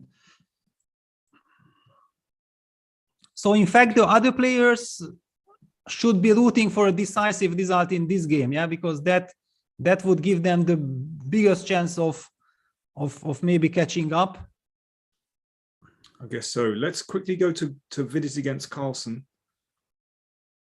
Yeah, Vidit against Carlsen. So Vidit trying to break in with the queen, and black just, well, Carlsen covers the f6 square, so just preventing that queen from breaking through, and that's very difficult for white to make progress. Yeah, maybe it's just not possible. I mean, white got everything, but black is covering all the anti-squares. The bishop is not participating. It might not be enough, yeah, and Vidit down to 2 minutes 20. Yeah, it should not be enough. And what about Richie's game? I mean, we see that the rooks got exchanged, but I mean the pawns are lovely. Black's king is about to reach c5. 3 pawns. He's got 3 pawns. Yeah, and some ugly knights. I mean, for the moment, white is not able to take on b5 due to king c5. That was a big resource. Wow. But it's, yeah, it's black to move anyway, isn't it? Yeah, but white's last move was king c2, yeah, so he couldn't. Yeah, chances for Richie, but of course, where, as you said, where do these pawns really go? Yeah, because if you push them, then the knights will be able to block them. But he's given himself a fighting chance. He really has. I mean, this is just fantastic play by Ratbot. Yeah, and also fantastic turnaround. Yeah, because there was one moment when it looked like he was too hasty with this h6, so he's trying to create a third pass pawn. But White's king is, I mean, this king is coming very quickly. I guess king d2. Does he want to go knight g1 and then tries to go knight f3 check? I was just thinking knight king d2, knight c3, just to hold everything. Like this also. Yeah, that's also very good. And then to push the g pawn and you know, potentially the a pawn is loose. Yeah, you know, tying down all these guys. Yeah, because then king c5 and well, let's see anyway.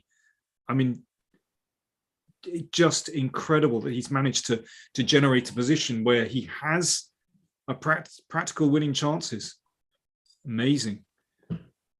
Yeah, absolutely. And okay, let's jump to the other game, other very important game. David Anton against Prague. Prague down to 1 minute 20 in this super sharp, but rook d8. I mean, the position has the tendency to be very forcing, and then time might not be such an issue. I mean, black tries to put pressure on this d5 bishop by maybe doubling or also preparing bishop c6. Very tough for white also to find a good reaction. How to react? Yeah, I mean, really interesting that Prague is just holding those pawns ready, shutting out white's knights for the time being. So tense. Yeah, very tense. Then also David Anton is down to 1.5 minutes. By the way, actually in Richie's game, exactly the line that we discussed happened. And now some knight takes the, wow, some brilliant. Is this working? Is this working after knight cc, knight ac2, king d4 and king c5 and now knight takes d4? Oh, is this a draw by perpetual? Wow, this is insane. This is totally insane. So let's just show this. Yeah, knight c2 and then knight e3. Oh my God! What a save. Does Richie have a move here after knight d4? I mean, he has some knight b1 check, but what does it give? Let's take a look. Take on d4. And then try to push. Maybe some chances, but yeah, this is not what we dreamed of for black. Wow, knight takes d4. What a resource. And the same applies for the other. Yeah, it's the same. King b4, knight c2. It's exactly the same mechanism. So actually, if Richie wants something, he needs to give knight b1 check. Or yeah, he needs to give knight b1 check. Can we just go to the finish between Gawain Jones and Lei Tingjie, because we had a little brilliancy for Gawain at the end. Yeah, just beautiful. Go back a couple of moves. Yeah, knight f6 check. Beautiful idea, because after gf, ef, it might look like white is setting queen g5, queen g7 checkmate, but this black can counter with h6. However, it runs into this back rank mate. Wow, beautiful finish for Gavin, but all eyes now on this game, and of course on this one. White has moved with the bishop from d5, knight e3 and bishop a2, and now he's heading with the knight to d5. And take a look at Vidit against Carlsen. Take a look at that one. Wow, white entered. Can he play knight f6? What's going on? Bishop b5. Okay, it all kind of flashed by very quickly there. Yeah, but everywhere we have tension. Yeah, everywhere we have tension. Vidit down to 1 minute and 22 seconds. There's a check. Wow, and giving up on e4 with check, but still seeing that this is some incredible domination, because bishop c6, queen c6, queen e7. Queen e7. That could be game over. Wow. If Vidit wins this, then he gives himself an incredible. He might well qualify. Yeah, he might. Yeah, absolutely. I mean, this is also incredible performance. He was low on the clock. It looked like Magnus is controlling that there is no way through for Vidit, and he finds an incredible way. What a harmony in White's position. So Magnus needs some incredible move now.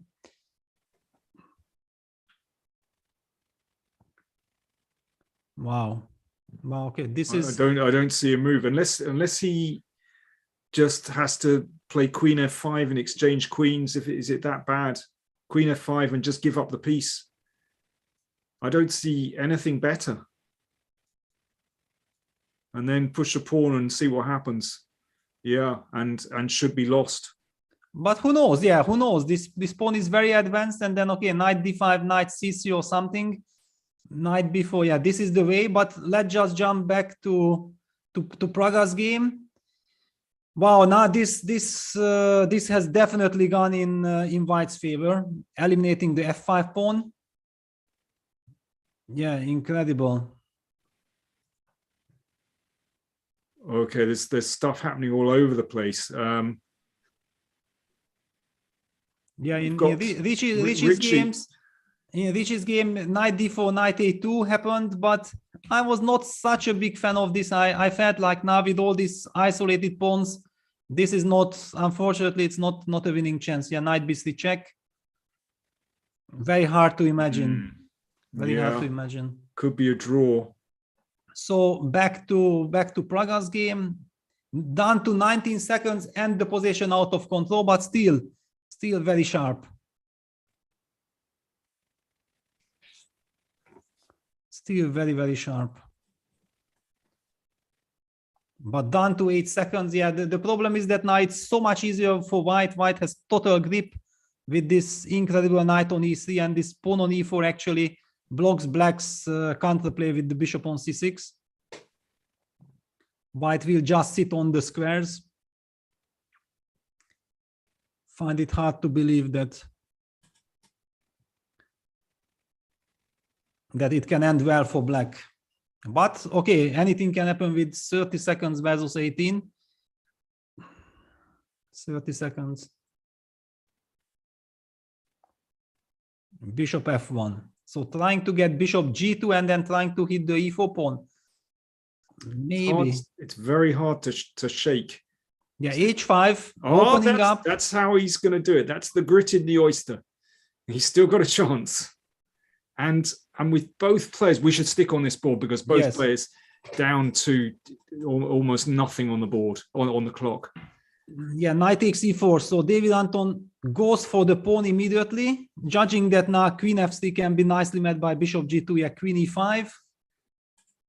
How should he proceed? Does he go bishop g2, or he also has always knight d6? I mean, he will always have this move knight d6, but not yet. No reason to play it yet.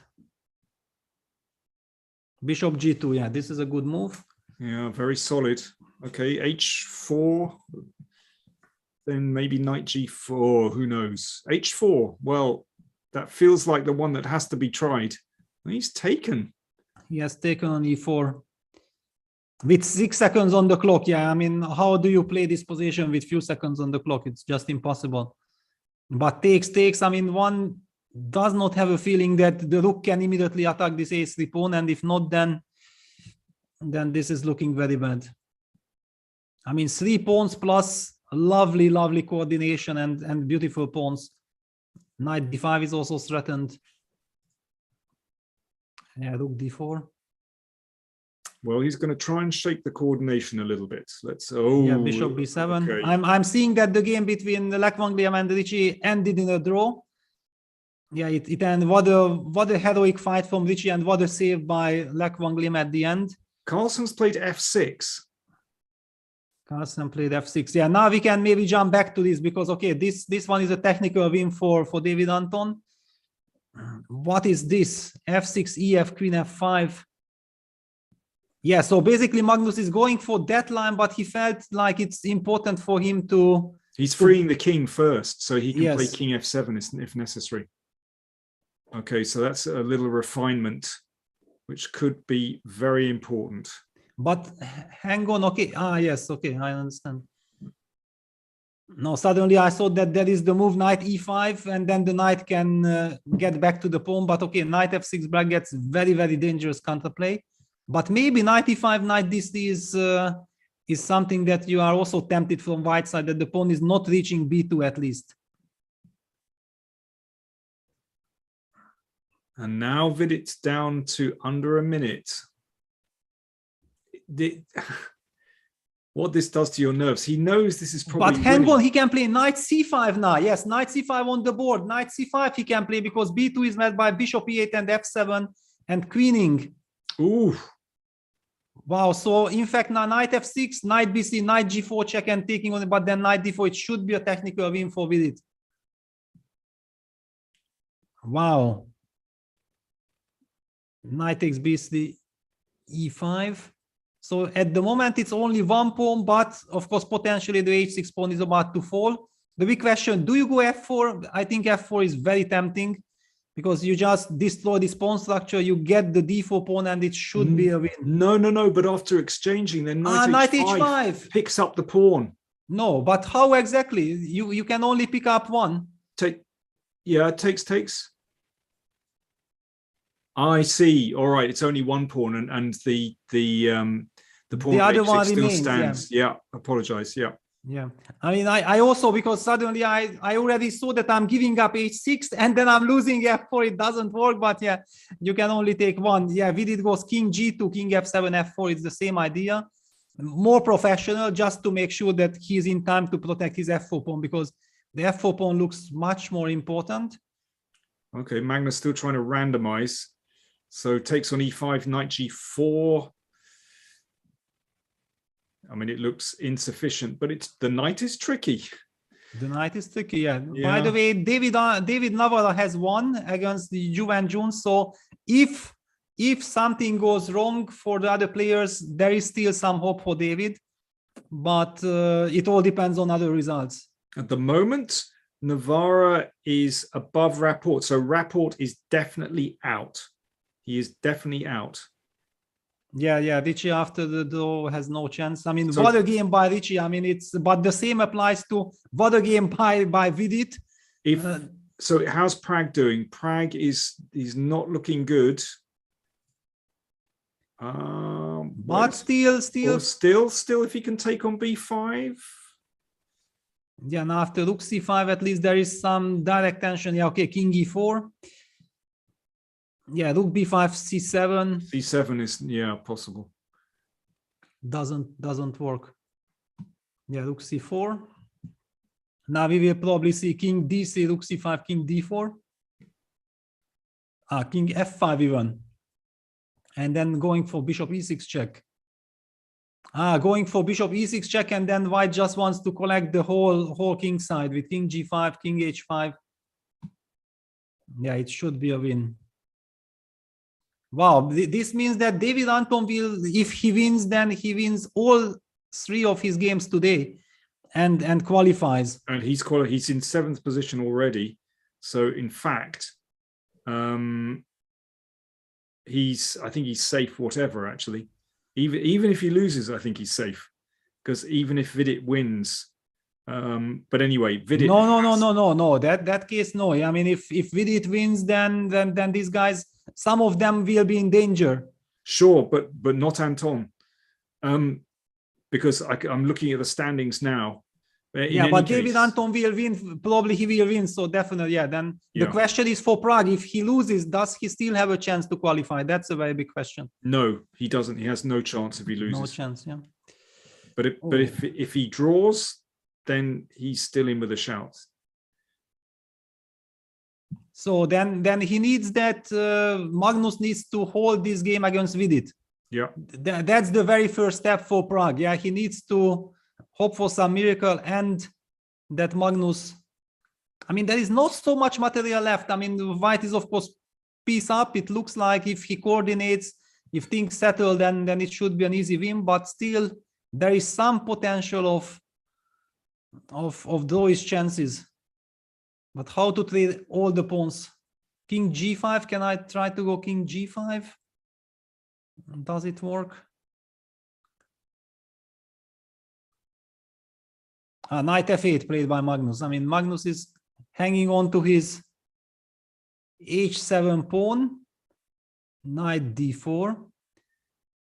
Knight is trying to reach. Yeah, well, I feel like if the g3 pawn stays alive, then it should be a win. So black, that's why I wanted to try to go king g5, f4 check, but it did not work. King g6. Well, I guess we can just take on d3, and I mean, it still looks completely winning. Yeah, because in time, you are in time to just come back. Yeah. But now it's the question: do you take on f5 or you don't? Because knight f5 maybe gives king g5, and then if knight is the h5 h4 idea, or you just try to go for control with king e3, king f3, and knight e6, knight f4. But be careful. Then maybe the h5 h4 I can try to change. But it's down to just a few seconds. That's yes, what he's trying to work out. And he goes king e3, and it might not, he might run into h5, h4. Oh, incredible. He might run into h5, h4. He might have blown it. Yeah, and just one, I mean, he needs to move. Yeah, and that's it. Now it's a draw. Unbelievable, yeah. Unbelievable. Takes king g4. And look at this, poor with it. Poor with it. I mean, he deserved what a performance it was. But finally Magnus holds, and that means Vidit crashes out. But that also means that maybe Prague, despite losing, might still be tying for 8th place, and who knows what the tiebreak will bring. I'm afraid not. I can see the tiebreaks here. I'm afraid it's not good. Prague, I think, is out. Rapport is out. It looks like. But then who is in? It looks like Anton and Navarra are in. So the two Davids. So it means that David Navarra, by winning this last game, we talked about this, that he has done everything what he could. And but he still needs to win it. He still needs to win it. No, David Navarra won it already. You mean that David Anton? Yeah, but yeah. Okay, I mean, this is an elemental win already. Because if Prague manages to draw, then yeah, but it's gone, hasn't it? Yeah, this is just completely gone. I mean, okay, we have seen in the previous game we did that there were chances, yeah, because there was this potential eventually that despite being piece up, Magnus will be able to trade all the pawns, but here this 3 connected pawns, everything is moving together. Okay, Prague is trying to set up a stalemate. Yeah, g5 takes, rook e6, fe6, draw. Yeah, that's the big trick. But of course, White will never fall for this. Yeah, removes the knight from f6. The potential danger of a stalemate is removed. Yeah.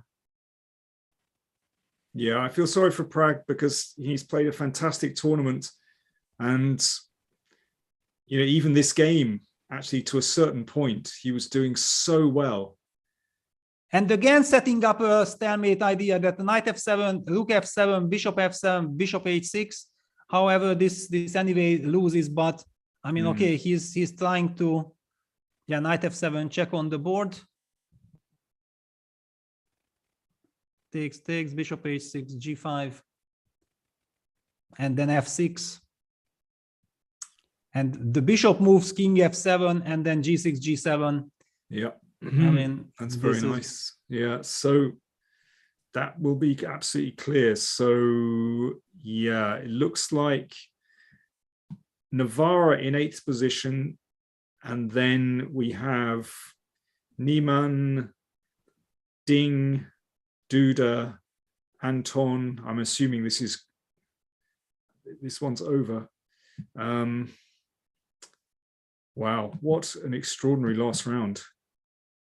Yeah, but it's always like this, and it's so heartbreaking. Yeah, for Vidit, for Rapport, for Prague, if he does not qualify, really all of them have played brilliantly. I mean, as also in the last round, all of them could have won their games. I can see actually Foreest Niemann is still in progress. it actually doesn't have any bearing on the on who qualifies. But I'm just curious. But anyway, I guess we'll stick with this one till the end. Yeah, because again, Prague is setting up this trick that g6 would be premature due to bishop takes f6, king f6, again back to the stalemate issue, but unfortunately for Prague, white of course first plays king to e6 and moves the king to f7, then he moves away the bishop so that he can simply move g6, and after bishop f6, king f6, it won't be stalemate anymore, and then the pawns are just deciding the game. King e7 check. Yeah, now just the bishop moves away from this diagonal and that's it.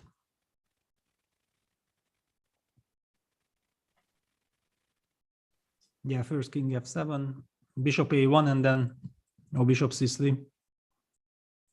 Now he moves the bishop. And then already g6. Yeah, moves the way, of course, even to f1, not to even give any chances of stalemate, and that's it. Wow, Yeah. wow, but it's still not clear. I think that this this tiebreak between Praga and David Navarra, who knows? I don't remember how did that game ended in a draw. That was the game where Prague with 2 pawns down managed to hold. So who knows how it will work? Okay, I mean, as far as I can see, Prague doesn't make it. But we will find out after this one. Yeah, we are getting the message that it might come down to the burger and then every game counts. Yeah, who will have better results than against the top guys? Who knows? So we will be informed by the chief arbiter once everything is finalized. And yeah, David Anton has won. Prague designs what to do, no more stalemate ideas. So bishop f6, king f6, and black still got the g8 square, and then that's it. Well, let me just have a look.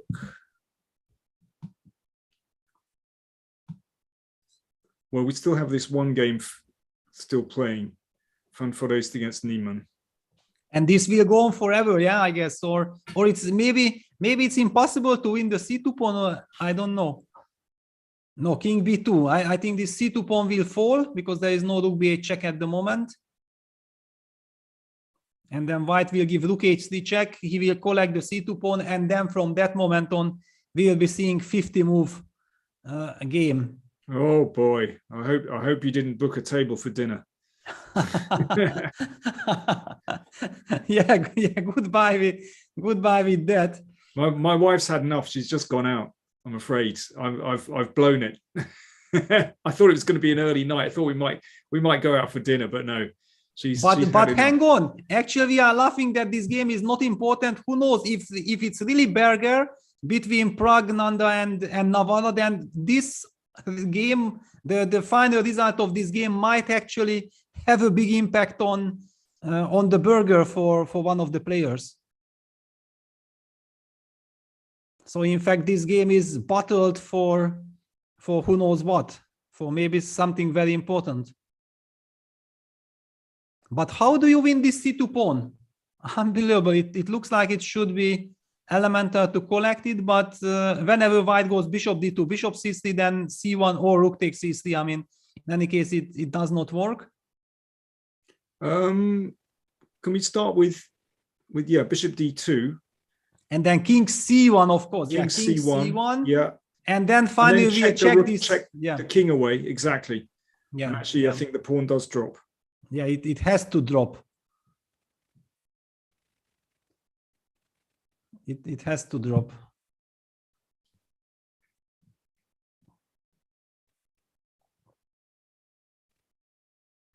Yeah, now rook e7 check. Okay, he goes, look, okay, it's the same. He heard what I said. He's just torturing me. Yeah, well, this is gonna be a long night. Yeah, with 10 seconds increment per move, 50-50 moves from both sides. Rook h6. And let's not forget, every move matters, every game matters, everything matters, because they are playing for $750 per victory. So that's true. And now, of course, with rook on the third rank, bishop c3 check is already possible. The pawn will be eliminated. Okay, this is at least good news for us, that the final 50 moves count will start sooner than if white still needs 20 moves to win this pawn. Okay, I'm sure that in this time, our good producer Tadeusz in Prague can find out exactly what's going on with the tie breaks. I'm sure he can. There's my challenge. Well, okay, can somebody please inform me what happened between the games Navarra against Jordan van Foreest and Hans Niemann, and the same for Prague? Because if we can combine those results, then already we know if this game doesn't matter, or if they both have 1 point each, then it doesn't really matter how it ends. Yeah, but the first tiebreak criterion is the players tied their individual results against each other. Yeah, which was a draw. What Navarra, Rapport, and Prague, did they all draw against each other? You mean that Richie is also sharing the same points? Yeah. Then okay, then who knows? Then maybe Richie is also in. Then anything is possible. So I thought like it's only Prague and David Navarra who are sharing. Okay, but I'm just gonna try and find out. So wait a second. But okay, then okay, let's also still root for Richie. Then still anything is possible. If it's a 3-way tie, then anything is possible. Wait a second. I'm just trying to find the games, all the games at one moment. Here we go. Well, Richie drew with Prague. This I definitely remember. Richie drew with Prague, yeah. How about? And what did he do? And with Navarra they also drew. Yes, they also drew, and Prague. And Prague drew with David. Okay, and then it goes down to the number of wins is the next criterion. Well, all of them won a lot of games, but it might be exactly identical. Who knows? Okay, so I need to let me just do a little bit of counting. 1, 2. Yeah, so okay, in this position, nothing really changes. White tries to improve the position, and it will get intriguing and really exciting when Black's king will be forced to the back rank, because sooner or later, or not the back rank, but at least up till the 7th rank, yeah, bishop d4 will be played. Let's keep in mind, when did white, so it was move 108 when white captured the pawn. Okay. So it was move 108. Okay, I've lost the plot completely. I can't find. I can understand. However, Tadeusz is sending me some messages. Let me read what he's saying, because okay. I hope that he knows what is going on. So they drew all against each other. Right now, Navarra on 51.75 burger, Prague and Rapport on 51 burger, Rapport on 51, Prague on 50 burger. So it means that Navarra is leading the burger system. However, but what happens in the number of wins they had each? This I don't know. That's the second criterion. That's the second criteria. Yeah, then, yeah. Okay. Wins are 5 all. Wins are 5 okay, all. So it goes to burger. Yeah, then it's the burger. Yeah, and then there is some message that Navarra Rapport lost to Jordan, Prague won against Jordan, Navarra beat Niemann, Rapport lost to Niemann. Sorry, but I already can't stop laughing. Prague drew Niemann because I'm reading, but I understand nothing. But the final conclusion from Tadeusz is so narrowly Navarra should be there with a smiley. Well, it is a total mess. Yeah, I have zero overview. It just shows how tiny differences there might be, and who knows. Let's wait for the final chief arbiter to decide what is going on. Yeah, and then we have, okay, so it looks like between Rapport and Pragnananda is extremely tight. That's the one we're not sure about. I mean, this really reminds me of the Tromsø Olympiad when we were sharing second place, but it was completely messy who's tiebreak and what will happen, and we were counting. We were sitting in the room. I mean, nobody really understood what is going on, but finally we were second. Yeah, but anyway, how things look, I'm just looking at the standings on Chess24 and combining that with our producer's calculations, and it looks as though we need to have this confirmed, as though Navarra has that 8th spot. That's how things are looking at the moment. So it will mean this needs confirmation, I should stress, but it looks like Lei is in top position on 32, Carlsen 29, Van Foreest 24. Well, okay, he's not finished yet. But anyway, Lei, Carlsen, Van Foreest, Anton, Duda, Ding, Niemann, and Navarra. They look like the 8 qualifiers, and it's looking like Richie won't make the cut, but we will get confirmation later. How many moves have we had, Peter, so far? Well, it all started with 108, and where do we stand now? I have 120. Well, only 20 moves had been played, so it just, well, now it gets interesting because, okay, Black is playing according to Cochrane defense, yeah, which is in Dvoretsky's book as the safest, easiest way of dealing with this position. King F8. I mean, of course, King F8 a normal move, but I think it was illustrated in the book like just King D8 as the main move, but it doesn't really matter, I guess. I think I would just want to run away from as far away from White's king as possible. Yeah, that's my basic take on this one. It's been so long since I looked at it. I just fell back on the second rank. Once the second rank defense came into view, then that made life much easier. And yeah, but now people are breaking the second rank defense. You know, that's the trick. Well, okay, fair enough, but well, I mean, it's a draw, but it's not like you can sit on the second rank defense forever. Yeah, White has a way of getting it. Actually, it happened in the game, in the previous event in Ertings Masters between Jesipenko and Vincent Keimer, that Black actually played correctly in the Cochrane defense, then later switched to the 7th rank defense and was also holding absolutely, and then it looked like it's already, he has passed all the tests and it's soon gonna be 50 moves rule, and exactly then suddenly made a terrible mistake due to the big time trouble and lost on move 49. It was very tragic, but it can happen. Yeah, with this time control now the players have different scenario that they have quite a lot of time. There Vincent was defending the position with the 10 seconds increment.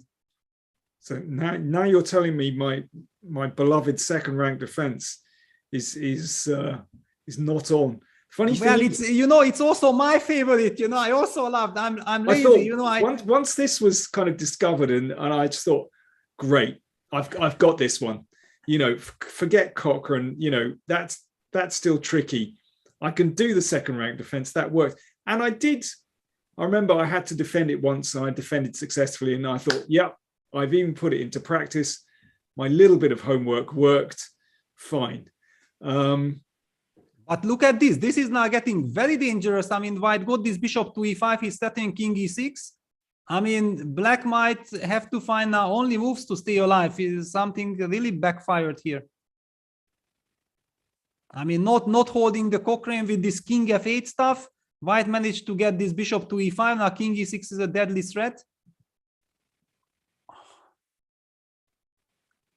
King d8. I mean, and then what after king e6? He has to go rook c2. Those are the things when I feel like, you know, in a practical game with little time on the clock, that's super scary. Yep. I mean, king e6. You can't go king c8 because then rook c7 check. forces you back into the box with king d8, and I think this is already some kind of a win. The rook moves, and it looks very bad at least. I mean, I felt like maybe the better move is rook c2 covering with rook c8, and then not trying to get away with king c8, but it's already a very scary spot. King d8 on the board. Yeah, king e6. I'll tell you a silly story. So I had successful defense with the second rank defense. But then once I had a game where I managed to simplify down, but I still had a pawn. So I had rook and pawn against rook and bishop. And the problem was, of course, with the second rank defense, you rely on stalemate. So I couldn't go for my second rank defense. And I collapsed completely because I was, trying to remember Cochrane's defense, and oh, geez, I'm afraid I collapsed. It was horrible because I couldn't stalemate because I still had a pawn left. Horrible. Yeah, it's tricky. Yeah, if something changes, yeah, if you just rely on something and it does not work, you also tend to get into terrible panic. Yeah. Yeah. Oh well, I hold my hands up and say that's exactly what happened to me.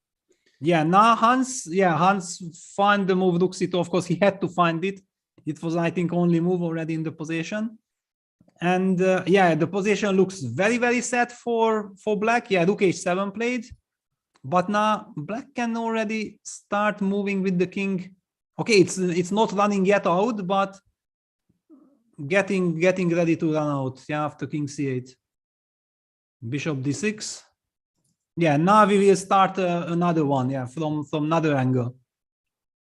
It's also kind of a typical way, I mean, everyone has to note this, that actually often, because we are used to seeing the king on e8 or defending on natural squares, but once we turn and we force black's king, for example, on b5 and a4, then it will be somehow visually much more difficult to orientate. It's one of these practical tricks. When you turn the board by 90 degrees, yeah. Exactly. Yeah, and then suddenly it won't be d7 and e8, it will be b5, a4, and often those are the moments when you suddenly miss something. Okay, so Peter, tell me Look at this, yeah, rook d2 and it's already gone, because now white has rook c7 check and finish. Yeah, black is in a box, and then now bishop moves back to e5. I mean, rook moves, and this is already the Philidor position. Oh my God, that was the whole point. I mean, rook c2, you have to wait. You just have to sit tight. You have to stop rook c7 check. I mean, and you just wait patiently, and now it's all over. Rook c4. Peter, tell me, at what age did you first study rook and bishop against rook? When did you kind of feel like you nailed it? No, I don't feel that I ever nailed it, to be honest. Because it comes down, of course, I lost it to Ivanchuk in Dresden, but it was like, I don't know, almost like a 200 moves game. It was a total nightmare. It was like 150 moves when we reached there, and I was down to 30 seconds, haven't been able to go to the toilet already for the last 2 hours.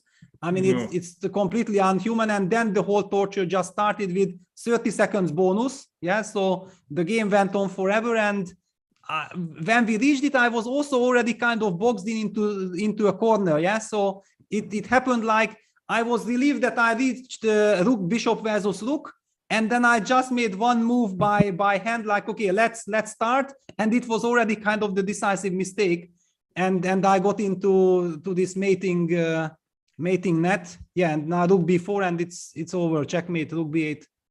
Mate is coming. Unbelievable. But it brings $750 extra to Jordan. Yeah, actually, we didn't mention that there's no fixed prize fund in the preliminaries, but it's $750 to the players per win. And let me see, draws.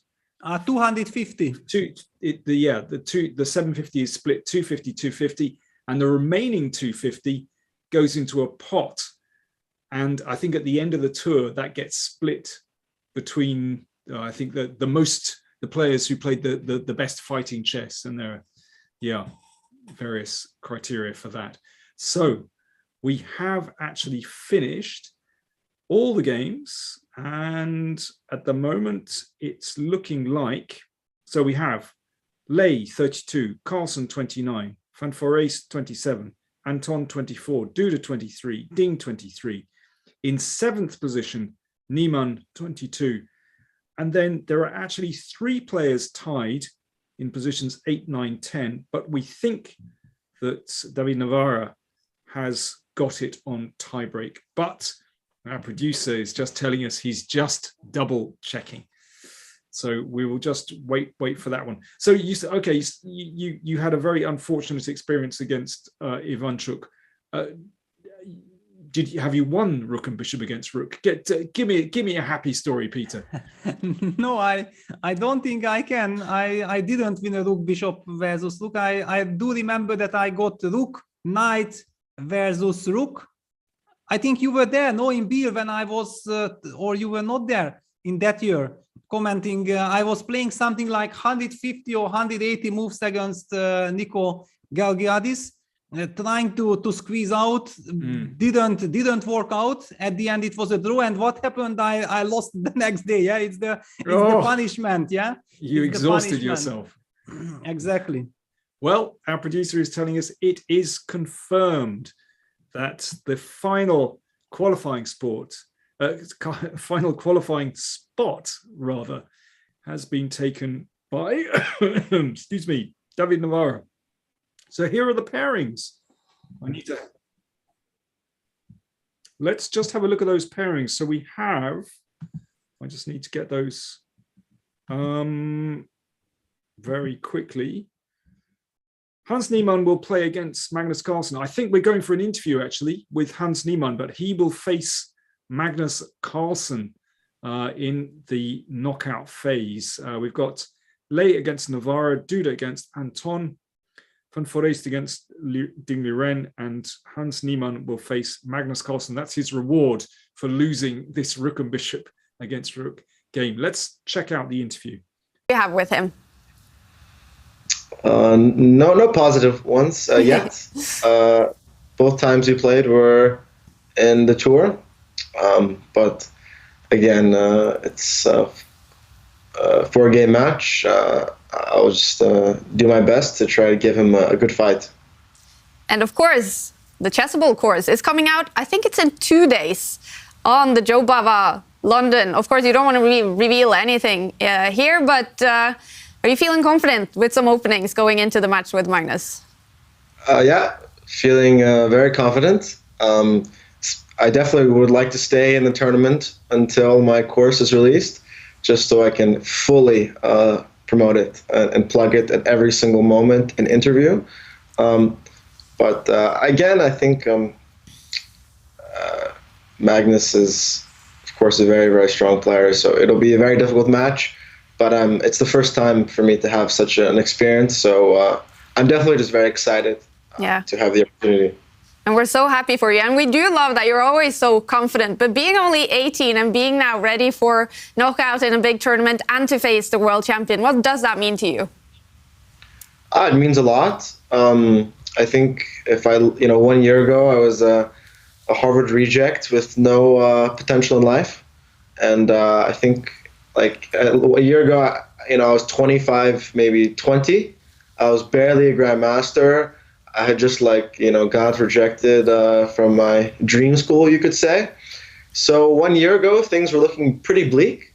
But to be at this moment, to play Magnus in a match and make it to the top 8, and this is definitely, in some cases, a dream come true. So obviously, I will just cherish the moment, because the fact that I'm even a professional chess player now is a complete miracle. It would have been so easy for me to be a professional streamer or go to college, but the fact that I've been given this opportunity to be a professional chess player, I'm very grateful for, and will make the most of. Such an inspiration. We wish you the best of luck, Hans. It's going to be super exciting to follow your match with Magnus tomorrow, so best of luck. Thank you. Thanks for joining us. Wow, it's going to be a big moment for Hans Niemann to play against the world champion in a 4-game match. That's an incredible story. So a year ago, as he said, he was rated 25 something. He didn't get into Harvard. And well, what I want to know is, how did he do that in a year? That's incredible. How did he actually get such a big improvement? Let's go to David Anton. The game. Well, it was just the game was just a mess. I think everything could happen, but finally, I think I was a bit lucky and I won the game. And how do you feel about your play here so far in the Charity Cup? I think in general I played decent chess. Of course, it's always difficult to play against these players. They are very strong. So yeah, in general, I mean, I'm very happy that I qualified. This is the first time I do it. So yeah, I'm pretty happy with it. Cool. And I was trying to pay attention to the Spanish stream as well, where the famous Pepe Cuenca was commentating your game. Have you been on that stream to talk to them, or are they super excited? Not yet, but they were telling me to join now. I mean, it's always nice to be with them. Yeah, the way they comment, it's very fun to watch, and it's always nice to be around them. So maybe I will join them right now after this call. All right, I'll be very quick. Only one more question. You face Jan-Krzysztof Duda in the quarterfinal. So what will be your plan in that match? I didn't have time to think about it. I think as usual, I will try to push in the openings. I think I'm maybe a bit better there. And yeah, if I can get a good position after the openings, I think I will have very good chances to win the match. We wish you best of luck, David Anton, and we'll see you tomorrow. Thank you very much. Thanks for joining us. Wow, that was it for that.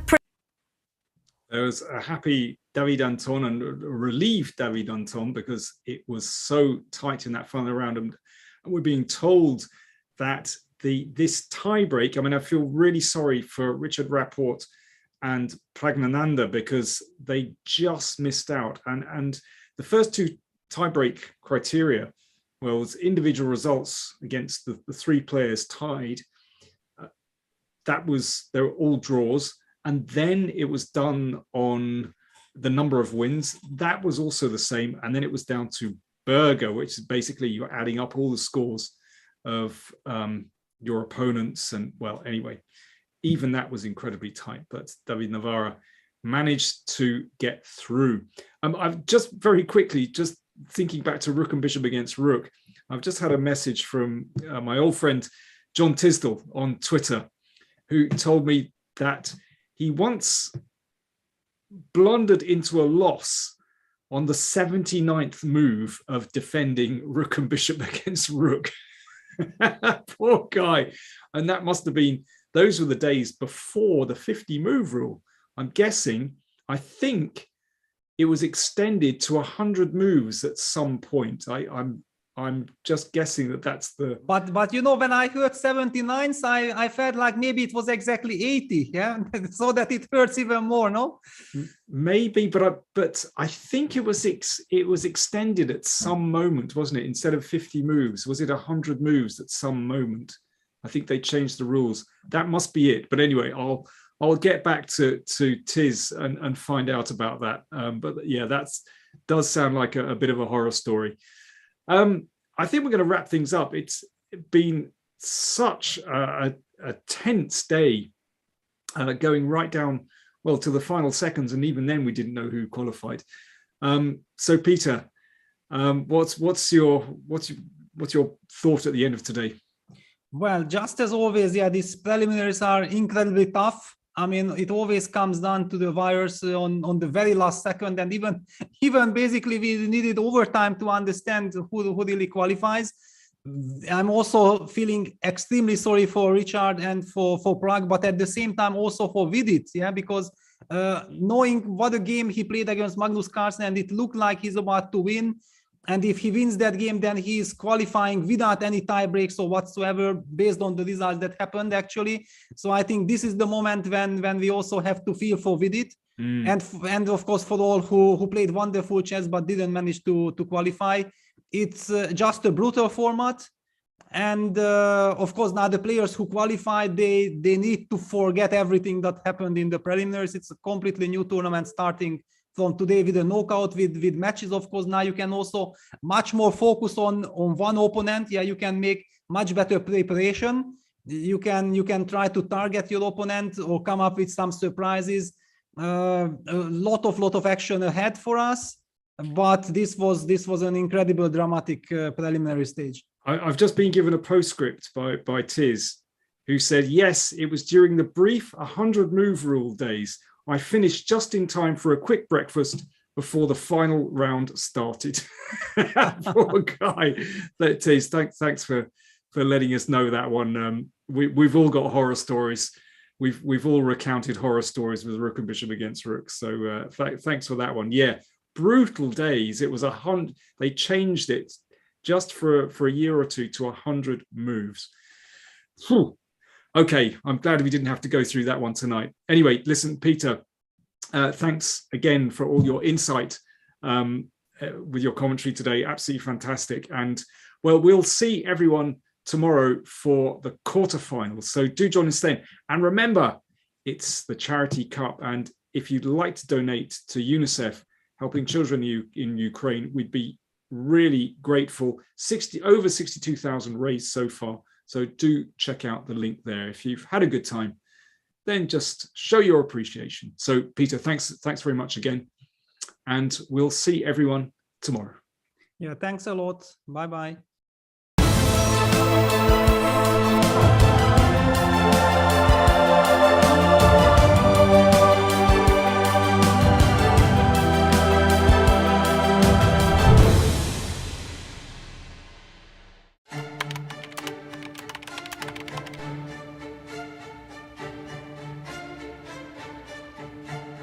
Hi everyone, welcome to our new video series. My name is Jan-Krzysztof, and I'm thrilled to be reunited with fellow Magnus Carlsen's trainers, seconds, Peter Heine Nielsen, Magnus Carlsen's head coach, and Laurent Fressinet, Magnus Carlsen's French coach, are both here, and we will be going through the World Championship match 2021. Our experiences with it, the games, what we prepared, where we felt things went well, where we felt things didn't go well. Peter, we have different perspectives because we were in different locations. Very much. I'm looking forward to talking to you guys about it because you were in Thailand during all the match and I was in Dubai with Magnus and his non-chess team. So I see some kind of debriefing where we will discuss what was the mood in Dubai, what was happening in the technical department in Thailand, and we got to sort of basically compare notes and get the two kind of inside looks from the match. Very much so. And Laurent, we are actually in your private home. Thanks for having us. It's a big pleasure to welcome both of you. And I'm sure it will be interesting to talk to you guys about the match. Likewise. So we hope you guys enjoy the series with our behind the scenes insights. See you then.